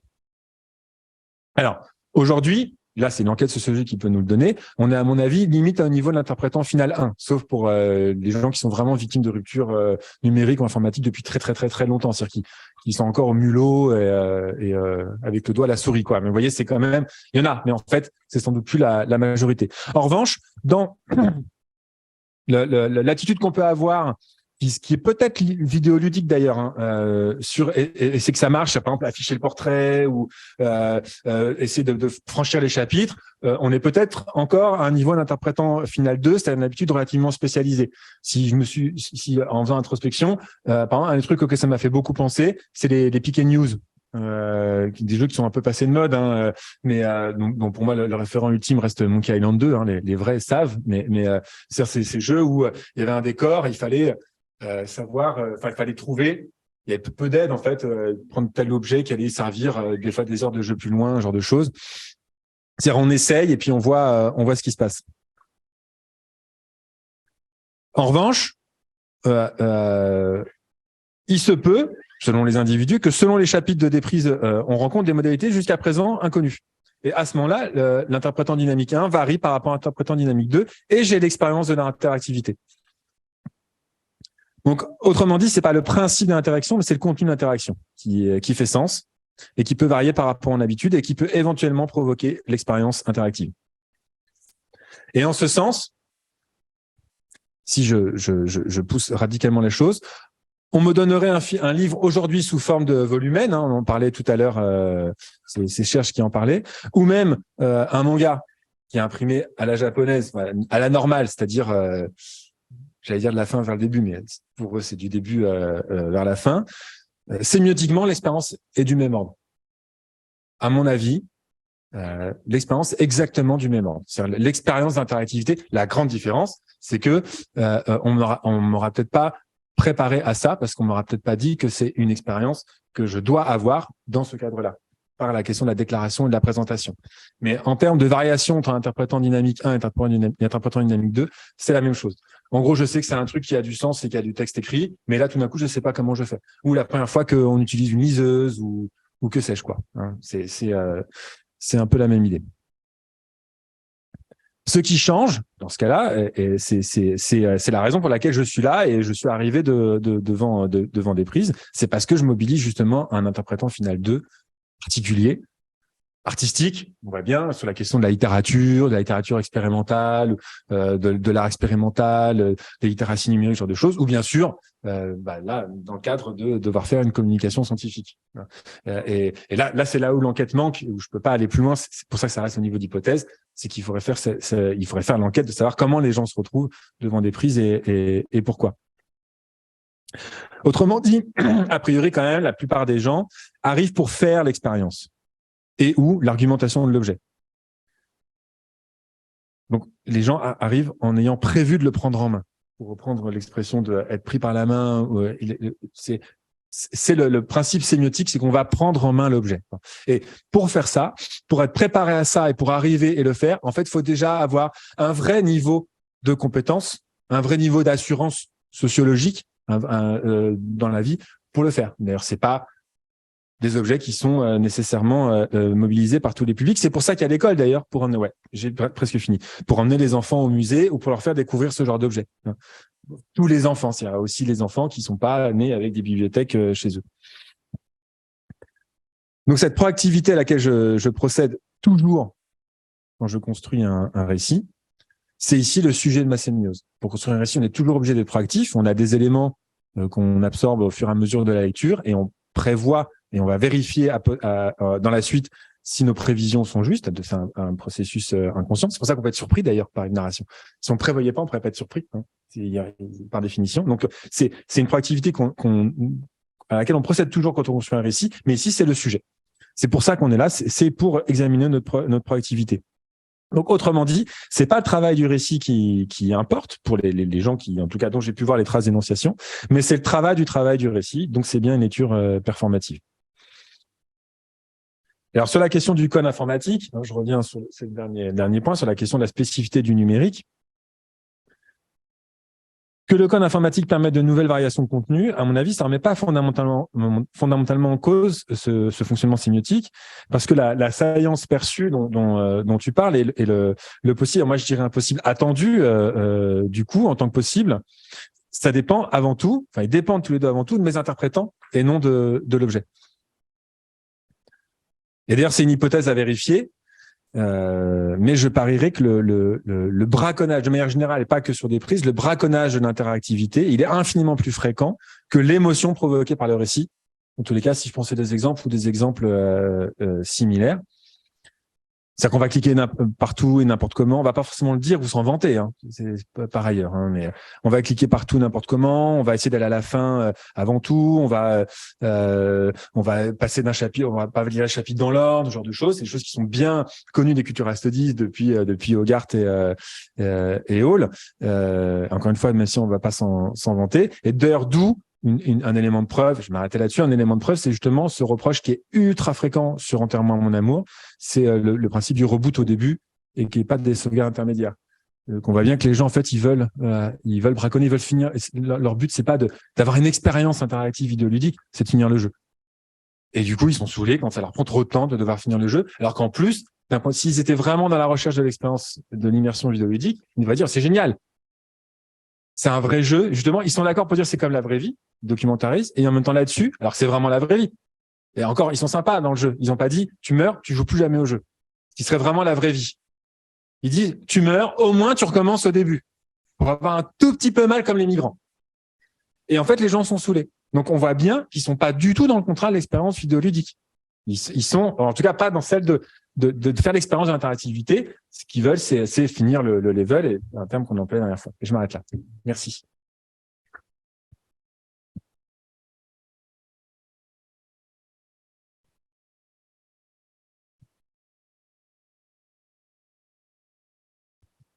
Alors merci Julien pour cette présentation et ce rappel sur toutes les grands courants finalement sémiotiques qu'il y a eu, notamment Peirce, hein, j'en ai entendu parler d'ailleurs à mon HDR, qu'il fallait que je me replonge dedans. Je suis pas très sûre en fait, en t'entendant, j'ai très envie. J'avoue que je suis pas tout à fait d'accord non plus avec le point de vue que du lecteur, et en oubliant l'auteur et les interactions qu'il peut y avoir et la sémiosis qu'il peut y avoir entre les deux. D'ailleurs, dans la sémiosis illimitée de Peirce, il y a quand même, il me semble, de mes vieux souvenirs sémiotiques, cette notion que, tu as dit pendant un moment, quand on ne connaît pas un objet, quand on ne sait pas ce que c'est, on ne sait pas ce que c'est. Par rapport à la sémiosis illimitée de Peirce, il me semble qu'au contraire, on arrive à retrouver ce que peut éventuellement être cette forme d'objet par rapport au représentamen qu'on a d'autres objets. Donc là, il y aurait peut-être une petite contradiction à avoir. Après, je t'avoue, tous tes schémas en fin de journée comme ça, genre... Ouais, alors non, c'est plus digéré là. C'est vrai que c'est arrivé un petit peu tardivement. Alors, je tenais aussi à excuser Frédéric Marty qui a dû partir en urgence à l'hôpital pour un problème familial. Donc, il s'excuse véritablement.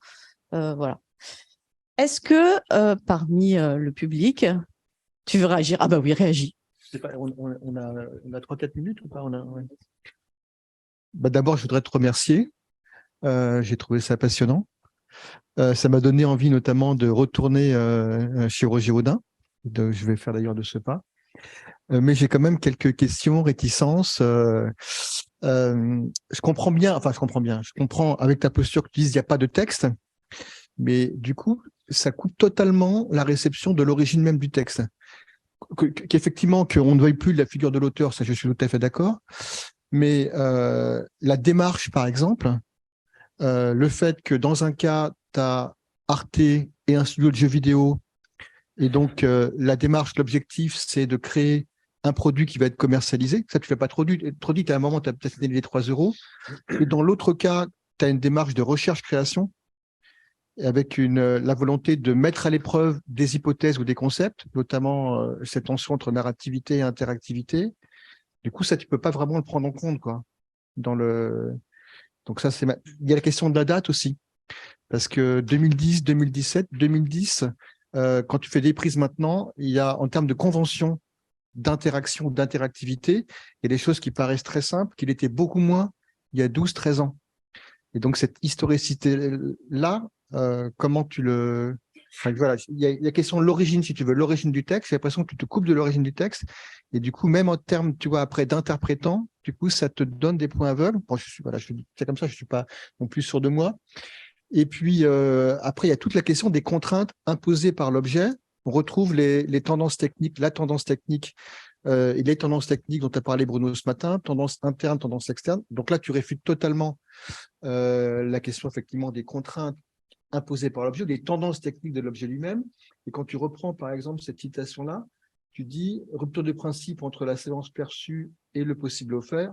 Tu dis là, ça ne tient pas du tout à l'objet. Bon, l'exemple que je prenais, alors tu vas me dire si effectivement, pour toi, il y a des choses qui tiennent à l'objet ou pas, c'est que si j'appuie sur la lettre H de mon clavier, c'est mon dispositif, c'est mon objet, l'ordinateur, il y a une attente évidemment, mais la lettre H, normalement, tu as la lettre H qui s'affiche à l'écran. Or, dans les créations numériques, c'est en ça qu'il y a une rupture de principe, c'est qu'il y a la médiation du calcul, et donc il y a beaucoup d'auteurs. Dans des prises de la dernière scène, j'appuie sur la lettre H, c'est une autre lettre qui s'affiche. Il y a d'autres créations où j'appuie sur la lettre H, c'est un son qui se joue. Il y a même une création où on appuie sur une lettre du clavier et ça fait rebooter l'ordinateur. Ça, avec un autre objet, tu ne peux pas avoir ça si tu veux. Hein, la poignée de porte, voilà, il n'y a pas la rupture de principe. Hein. Je sais que si j'appuie sur la poignée, théoriquement, la porte va s'ouvrir. Tu vas me trouver des cas où ça va être fermé à clé. Mais voilà, il me semble, si tu veux, qu'il y a quand même des contraintes imposées par l'objet et pas simplement par le contexte social, et que les deux sont à prendre en compte. Donc, je comprends bien que par rapport au structuralisme et des approches immanentistes, du coup, tu fais un virage totalement de l'autre côté. Mais je me demande si quand même on ne peut pas articuler un peu les deux, ou du moins des contraintes qui seraient quand même imposées par les objets, les dispositifs techniques, les artefacts. Pardon, oui, j'aurais dû parler dans le micro, je suis passé.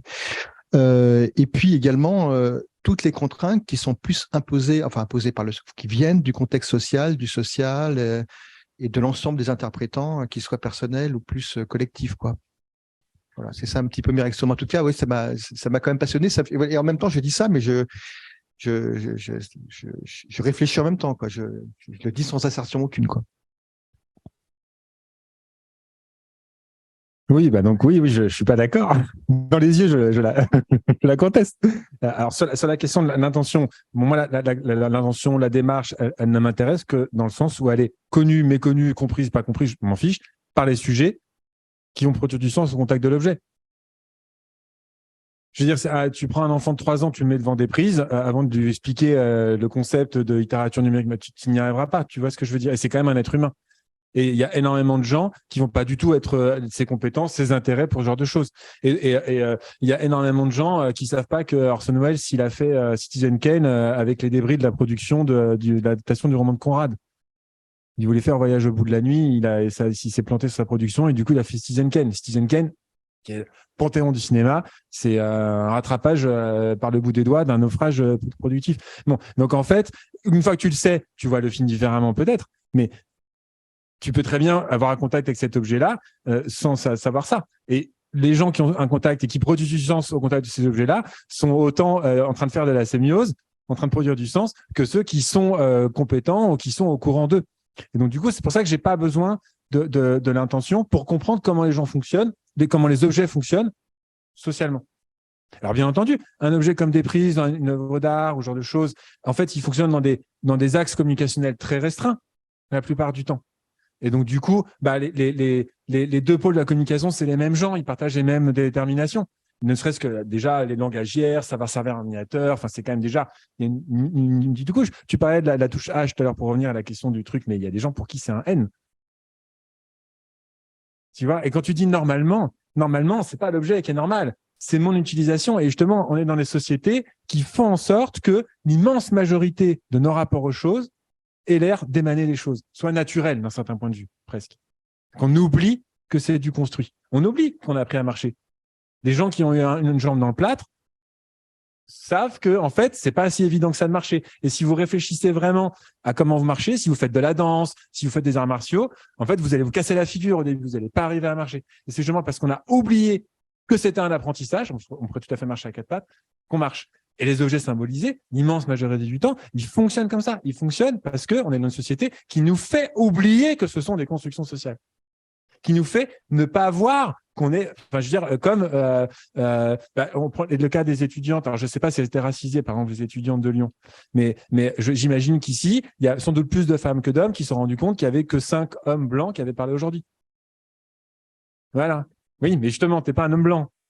Tu vois, et en fait, je suis un homme blanc, je vais pas reprocher aux hommes blancs de pas s'être levés en disant c'est scandaleux, il y a que des hommes blancs, il faut aussi des femmes, des racisés, des handicapés, des immigrés à cette table ronde. Il n'en reste pas moins que, on voit bien toute la difficulté, c'est que on n'est pas dans le même monde, on discrimine pas le monde de la même manière, et il y a rien à faire, et ça peut être ulcérant. Mais c'est quand même le cas. Et pour ça que l'exemple, ça c'est incontestable, l'exemple des différences de genre, de race, ce genre de choses. Mais en fait, sémiotiquement, c'est exactement les mêmes questions que être devant Indiana Jones, des prises, ce genre de choses. C'est des constructions sociales. Et donc du coup, la normalité, pour moi, elle est pas dans l'objet justement. Elle est dans certaines constructions de sens social qui sont normées dans certaines sociétés données. Par exemple, énormé dans nos sociétés, qui est des objets qui fonctionnent selon un statut artistique. Et en fait, un des paramètres de fonctionnement de ces objets artistiques, c'est qu'il n'y a que quelques personnes qui sont autorisées à en faire, à les comprendre et à en parler. Les autres doivent accepter la sortie au musée dans l'éducation publique, laïque et obligatoire, et après, ils n'y retournent plus jamais. C'est ça le monde dans lequel on est. Donc en fait, l'art est un symbole de domination sociale. Et c'est pour ça d'ailleurs que la bourgeoisie au pouvoir, dont nous faisons partie d'une manière ou d'une autre, même si on n'a pas on possède pas les moyens de production, essaye de dire mais regardez, on démocratise, on fait le musée gratuit le mardi et les gamins vont au musée à l'école. Mais en fait, c'est pas vrai que c'est des objets qui sont faits pour tout le monde. Ne serait-ce que parce que en fait, on n'offre pas réellement la capacité à une majorité, sinon à tout le monde, d'accéder à un niveau de connaissance nécessaire pour piger l'intérêt qu'ont ces objets à être conservés au prix de milliards d'euros, alors que des gens meurent de faim dans la rue. Tu vois, je prends l'exemple des talibans. Le premier régime des talibans, ils massacrent les gens, ils coupent des mains, ils emprisonnent les femmes pendant 10 ans. On n'aura pas fait la guerre, hein. On n'en parlait pas. Hein. Ils détruisent des Bouddhas dont personne n'avait jamais entendu parler, à part 2 archéologues poussiéreux. Alors là, c'est la fin de l'humanité, c'est les ennemis de l'humanité. C'est ça qui est hyper intéressant, justement. Et tout le monde est d'accord. C'est les gens dans la rue, ils ont détruit des trucs qui avaient 1000 ans, je sais pas trop, mais quand même, c'est vraiment scandaleux. Couper les mains des gens, bon, vous avez dû faire un truc pas bien, quoi. Donc c'est ça. Et on y pense. Mais c'est tout ce que je dis, en fait, et tout ce que Odin dit, à mon avis, tout ce que Peirce dit, c'est Magritte le dit, c'est ceci n'est pas une pipe. On dit, ah oui, oui, oui. Et puis on oublie. Et on est toujours amoureux de Brad Pitt, ou amoureuse de Brad Pitt. Chacun, c'est Ryan Gosling, il a un peu passé de mode, mais c'est toujours, et c'est ça qui est plaisant dans l'expérience. Hein. Pour moi, j'ai pas de problème c'est simplement le fait que ça soit non su, ou plutôt que ça soit plus su, c'est effectivement par là que passent les rapports de domination, par définition. Et pour moi, c'est ça qui est important d'interroger. Pour ça, je parlais de bolchevique et je l'écoute entre les dents. Ça ne valide pas du tout le discours politique, sociopolitique que tu viens de tenir. J'essaie toujours de réfléchir à l'objet, à l'artefact et à la prescription. Les 100 000 milliards de poèmes de Raymond Queneau, vous l'avez tous en tête. Donc, c'est un livre-objet avec des languettes, un système de languettes. Et donc, on a eu là, voilà. Voilà, il est là. Et donc, on a 10 sonnets, donc de 14 vers, 10 puissance 14, 100 000 milliards. Quand mes filles avaient 9 et 10 ans, je leur ai mis ça dans les mains. Et il y en a une qui a pris toutes les languettes, tous les vers 1, et qui a lu les uns après les autres. Et sa sœur a regardé et dit, mais non, regarde dans l'objet là, en fait, tu peux mettre cette languette-là, replier, cette languette-là, replier. Ah ben, on peut en mettre une autre, etc. Et elle a découvert la poésie combinatoire, la question de la combinatoire qui était portée par l'objet, qui était dans le programme même de l'objet, de l'artefact. Donc là, est-ce qu'il n'y a pas des formes de contraintes imposées par l'objet ou portées par l'objet, tu vois, et qui du coup l'a incité à découvrir ce que c'est que la combinatoire et le fait que c'était pas un livre comme les autres. Alors, c'est tout le problème, c'est que bon, moi aussi, je fais beaucoup d'expériences avec mes enfants. Surtout beaucoup. Le problème, c'est qu'elles ont déjà 9 ou 10 ans, donc j'ai envie de dire, c'est déjà fini, quoi. Le problème, c'est que le moment où il faudrait faire l'expérience, ils peuvent pas parler. Ils sont débiles, les tout petits, tu vois. Et à 8 ou 9 ans, elle a déjà rencontré des livres, par exemple, sans doute, où tu avais des trucs, tu sais, où les visages se forment et tout. Donc, sur le principe, elle avait déjà ça, et elle a été accompagnée là-dedans déjà, quoi. Mais pour prendre des exemples avec les enfants, ma première-née, quand elle était petite, j'ai découvert, grâce à ma première-née, Où est Charlie? Je n'avais pas connu Où est Charlie quand j'étais petit. Enfance terrible. Donc, c'est un chercher-trou pour les gens qui connaissent pas non plus Où est Charlie. Bref. Et il y a un des livres de Où est Charlie où c'est Où est Charlie à Hollywood. Et en fait, chaque planche, ça se passe dans un genre cinématographique, quoi. Donc, il y a le western, il y a la science-fiction. Et il y en a un, c'est le film de gangster. Et donc, on ouvre la page, je fais ça avec elle. Elle avait 3 ans, quoi. Et le principe, c'est qu'en fait, donc on est sur un plateau de tournage avec au milieu, il y a la scène qui se passe, qui est une scène de gangster. Et dans la planche, la scène est en noir et blanc, comme les films de gangsters américains classiques, et la zone de l'équipe est en couleur. Et donc, on ouvre ça et je dis, c'est génial. J'essaie d'expliquer à ma fille pourquoi je trouve ça intelligent. Et je lui dis, tu vois, il y a un film en noir et blanc parce qu'à l'époque, alors je lui fais un cours de cinéma, la pauvre, elle avait 3 ans, quoi. Bref. Et elle comprend pas. Et je me dis, merde, j'ai fait une débile, quoi. Et elle me dit, mais je comprends pas pourquoi, et au bout d'un moment, on essaie de s'expliquer. Elle me dit, je comprends pas pourquoi tu parles de noir et blanc, parce que je parlais de film en noir et blanc. Je dis, c'est un film en noir et blanc. Elle me dit, mais non, c'est gris. Et j'ai regardé, et effectivement, un film noir et blanc, c'est gris. C'est pas noir et blanc, c'est gris. Et je me suis dit, dis donc, tu fais un bon sémioticien, t'es vraiment une quiche. Heureusement, t'as une fille de 3 ans. Et pire, à peu près au même âge, c'est que les gamins, quand ils veulent appuyer sur tous les boutons, là, dans les ascenseurs, les boutons de feu rouge et tout ça. Et donc, elle voulait absolument appuyer sur le bouton de l'ascenseur. Alors, c'est un âge où je disais, regarde en haut, il y a maman qui fait coucou par la fenêtre. Elle regardait en haut. Il n'y a pas de problème, quoi. Et dans l'ascenseur, à chaque fois, ça a duré 2-3 mois. Elle me demandait si on montait ou si on descendait. Donc des choses y compris très corporelles, vraiment la sensation qu'on peut avoir de nos organes, les sensations synesthésiques qu'on a au cœur de nous, j'ai dû lui apprendre, moi ou un autre, quoi. Donc c'est pas vrai. En fait, même la perception visuelle, on sait que la profondeur est quelque chose qui s'apprend. C'est pour ça que les petits, c'est dangereux.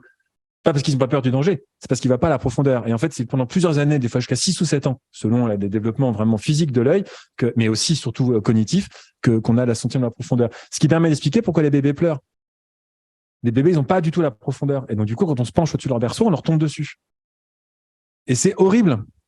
Imaginez qu'on vous tombe dessus, qu'il y a un truc 10 fois plus gros que vous qui vous tombe dessus. Et ça permet de comprendre des choses. Et en fait, notre rapport à l'espace, on pourrait très bien faire des expériences, mais on ne va pas faire des expériences sur les êtres humains comme ça, c'est dommage, mais un enfant qui a grandi à Montpellier et un enfant qui a grandi sur la banquise au XVIe siècle, vraisemblablement, ils n'ont pas la même perspective. Profondément. Donc ça sert à rien de mettre l'Inuk de 1612 en lui expliquant, regarde, à la Renaissance, ils ont inventé la perspective artificialiste. Bon, en tout cas, ils l'ont pas inventé, mais ils l'ont utilisé. Ça lui parlera peut-être pas, quoi. Mais on oublie. Voilà. Il y a quand même un petit côté piégé, avec l'exploration de ces enfants, tests sur les enfants et tout. Vous avez vu? Je parle aux étudiants, notamment du Mavinum qui reste. C'est pas de marque. Non, on essaye en tout cas. Oui, il y a un côté tortionnaire en fait. Dexter. Oui, c'est Dexter qui reprend. En tout cas, merci pour l'exposé. Je trouvais ça passionnant et très stimulant pour les mêmes raisons que Serge.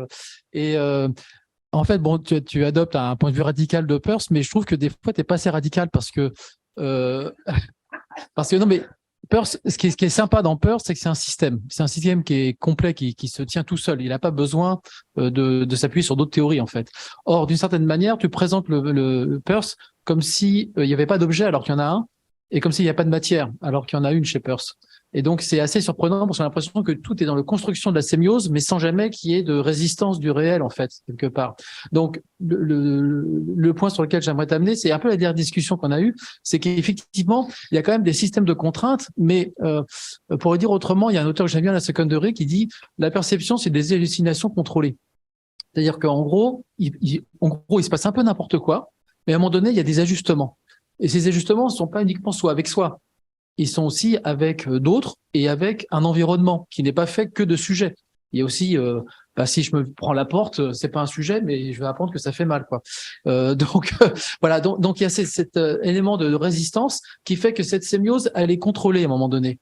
Alors effectivement, là où je te rejoins, c'est par exemple la notion de texte, c'est ambigu parce que le texte, on parle de quoi? De l'objet que j'ai sur la table, des pages que je vais tourner, ou de l'aspect symbolique. On dit il y a un auteur qui a un sens, qui veut transmettre, etc. Ce deuxième sens, je suis d'accord qu'il est un peu encombrant, hein, et qu'on sort du structuralisme, c'est pas si mal. En revanche, j'ai bien un truc qui est sur la table. Si je le fais tomber sur le pied, il va me faire mal. Donc, je vais avoir quand même un ajustement à avoir. Et un peu comme les languettes qu'on va tourner, il va y avoir aussi des contraintes qui sont propres à l'objet. Après, est-ce que c'est du sens qu'on impose? Non. Je suis d'accord avec le fait que ça se discute. En revanche, c'est un système de contraintes avec lequel il faut composer. Il y a des trucs que je pourrais pas faire, puis d'autres que je pourrais faire. Et effectivement, il faut apprendre comment faire. Et là, on retrouve tout cet apprentissage qui est d'abord soit quelqu'un qui m'apprend, soit j'apprends tout seul. Les enfants, ils se redressent tout seuls pour marcher. On les fait pas forcément marcher. Sinon, les humains n'auraient jamais marché parce que il y a pas quelqu'un qui arrive à dire ouais hop, maintenant tout le monde debout. Hein. Voilà. Donc à un moment donné, effectivement, il y a un apprentissage, etc., mais qui se fait par un contrôle en permanence avec notre environnement, qu'il soit social, physique, matériel, etc. Et en revanche, c'est pas du sens déjà là. Voilà. C'est-à-dire qu'il n'y a pas une espèce d'intention ou d'auteur qui est là pour nous dire, voilà, c'est ça qu'il faut comprendre, et etc. On peut construire des sens différents, pour ça qu'on se comprend pas d'ailleurs. Hein. Et le langage, comme tu l'as dit tout à l'heure, je suis complètement d'accord, on passe sa vie à ajuster le fait qu'on se comprend pas. Donc voilà, mais de certaine manière, Peirce permet de réexpliquer ça justement. Il y a de la matière chez Peirce, il y a de la physique chez Peirce. Hein, c'est pas. Tu l'as présenté un peu comme si c'était de l'idéalisme. Non, tu vois, c'est un peu voilà. La matière, on peut se la prendre de la figure chez Peirce, hein, donc ça peut faire mal. Donc voilà, c'est ça mon point de résistance que j'ai par rapport à ce que tu as dit. Le reste, j'aime bien.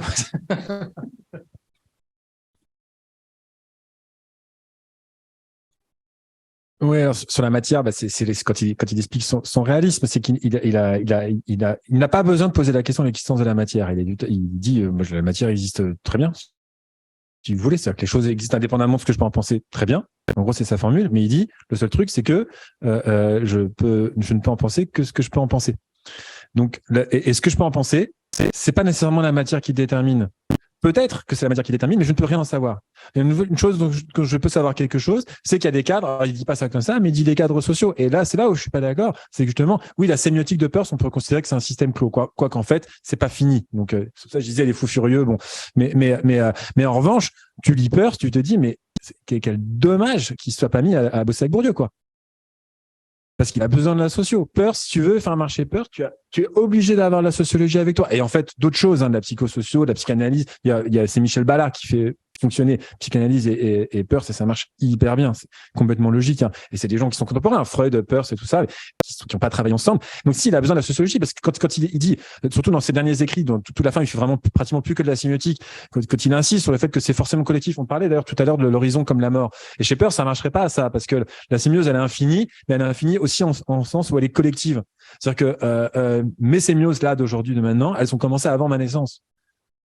Par définition, ce qui produit mes sémioses, ça a commencé avant ma naissance. Même si le roman familial veut que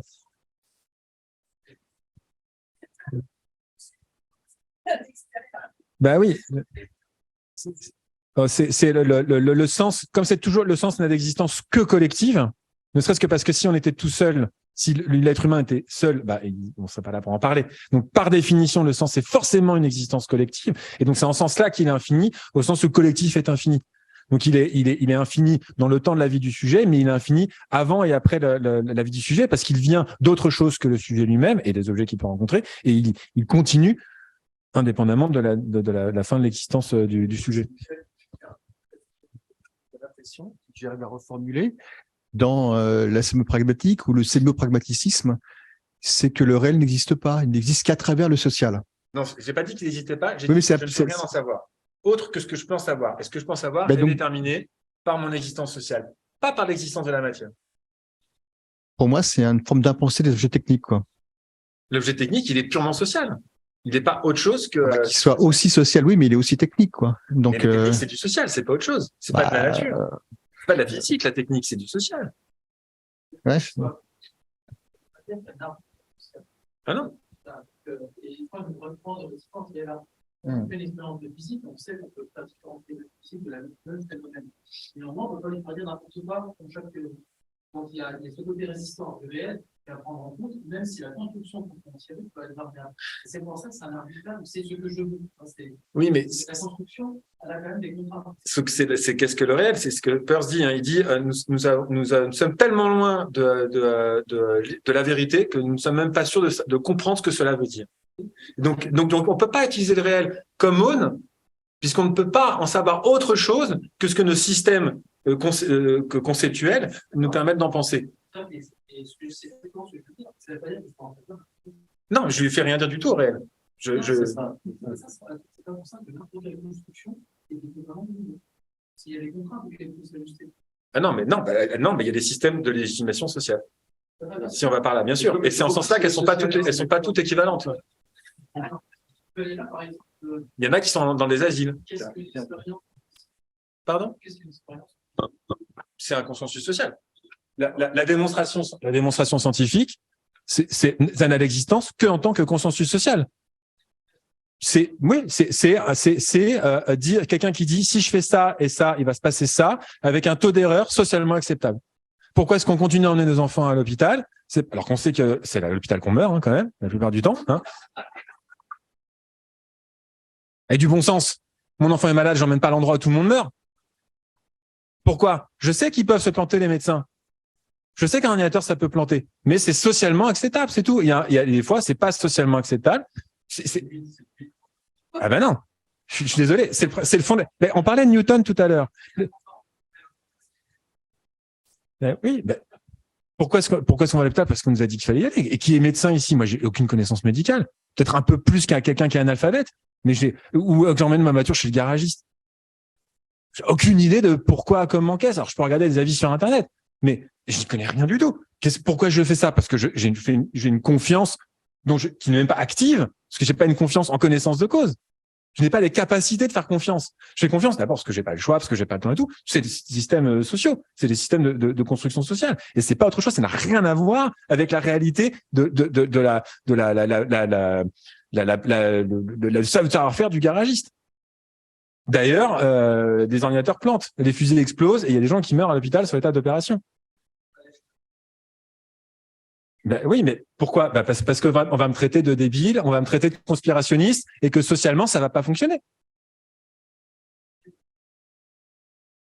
Pourquoi pas? Peut-être qu'il est fort, mais c'est pas. Voilà, on s'égare un peu. Mais ce que je veux dire, c'est que la raison pour laquelle les gens font l'immense majorité des actes de leur vie n'a rien à voir avec une vérité ou une réalité de causalité des choses. Ça a à voir avec des systèmes de contraintes sociales. Oui. C'est pas autre chose. Ne serait-ce que parce que, en fait, l'immense majorité de ce qu'on fait dans la vie de tous les jours, on sait pas du tout comment ça marche. On n'a pas attendu les ordinateurs pour ça. Qui sait fabriquer une chaise? Qui sait comment une chasse d'eau ça fonctionne? Qui sait? Oui, tu en arrêtes pas pareil une, mais si je multiplie les trucs, c'est pas vrai.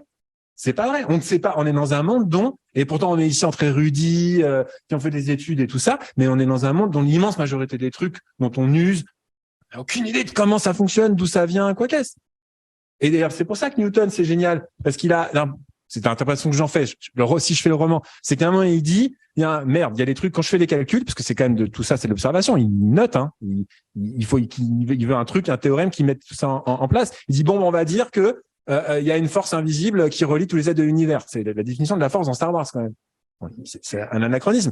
Et c'est pour ça que les mecs, à la fois c'est génial, à la fois c'est délirant. Mais sauf qu'il dit, à partir du moment où on dit ça a des implications. Je peux vous faire un théorème et je peux vous expliquer comment ça marche. Et vous pouvez faire des catapultes qui permettent de fumer les Anglais, enfin de fumer les Français plutôt. Et banco. on vend la caravane. Et c'est ce qu'on disait tout à l'heure.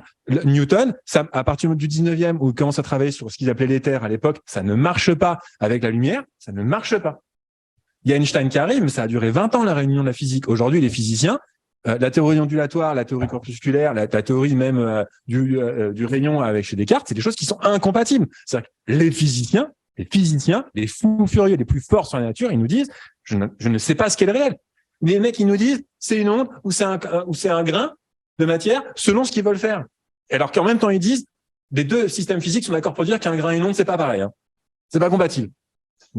Donc, si les physiciens, ils nous disent, vous préoccupez pas du réel des enfants, l'important c'est de faire des lunettes, des ordinateurs et des fusées, qui exposent pas trop longtemps, pourquoi nous, en sciences humaines, on serait pétrifié à l'idée de devoir faire attention au réel? Les physiciens, ils sont des espèces contrôlées pour dire justement, on ne peut pas faire apparaître un particules en même temps que les ondes. Et on a des espèces pour les particules qui sont pour les ondes. Donc, effectivement, les physiciens ont confié le réel pour le concept d'expérience. Il y a un concept d'expérience, c'est-à-dire ce que je vous dis tout à l'heure, la résistance contrôlée, l'interaction. On ne peut pas faire dire n'importe quoi. La vie, c'est pour ça qu'ils se sont engueulés pendant un long moment. C'est qu'on nous dit l'expérience, elle disait non. Oui. Ben voilà, ça veut dire que c'est quoi qui dit non?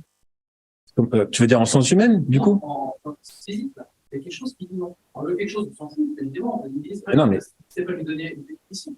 C'est dire, c'est pas une situation verbale. On n'est pas dans un délire logoré verbal. On ne peut pas dire n'importe quoi, n'importe quel mot. Donc, on dit on sait pourquoi c'est incompatible, et on sait par contre qu'on a un régime d'expérience qui explique que de temps en temps, on va observer tout le régime, et de temps en temps, on va observer le régime de.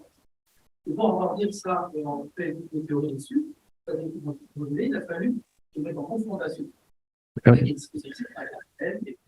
Mais non, mais c'est de la même manière, même ça, c'est un consensus social. Alors moi, je suis pas physicien, mais sur le principe même du corpuscule, on voit bien que la physique, par l'observation, continue à aller de plus petit au plus petit, au plus petit, au plus petit. Et donc, il y a un moment, le truc qui était le corpuscule, c'est-à-dire le truc le plus petit, maintenant, en fait, c'est monstrueux par rapport aux échelles en dessous. Donc, c'est juste que c'est pour des questions de consensus qu'à un moment, mais si, qu'on s'arrête.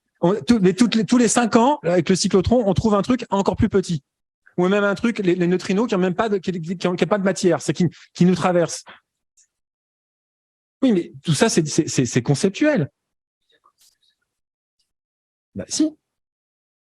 Bah, les mots mêmes qui sont employés pour parler de ça sont des constructions sociales. Bah, si le langage, il est issu du social.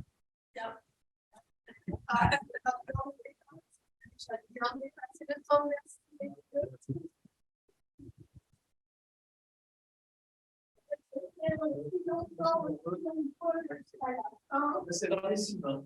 Ouais. 18h20, merci beaucoup, Edith. Merci. Merci à vous.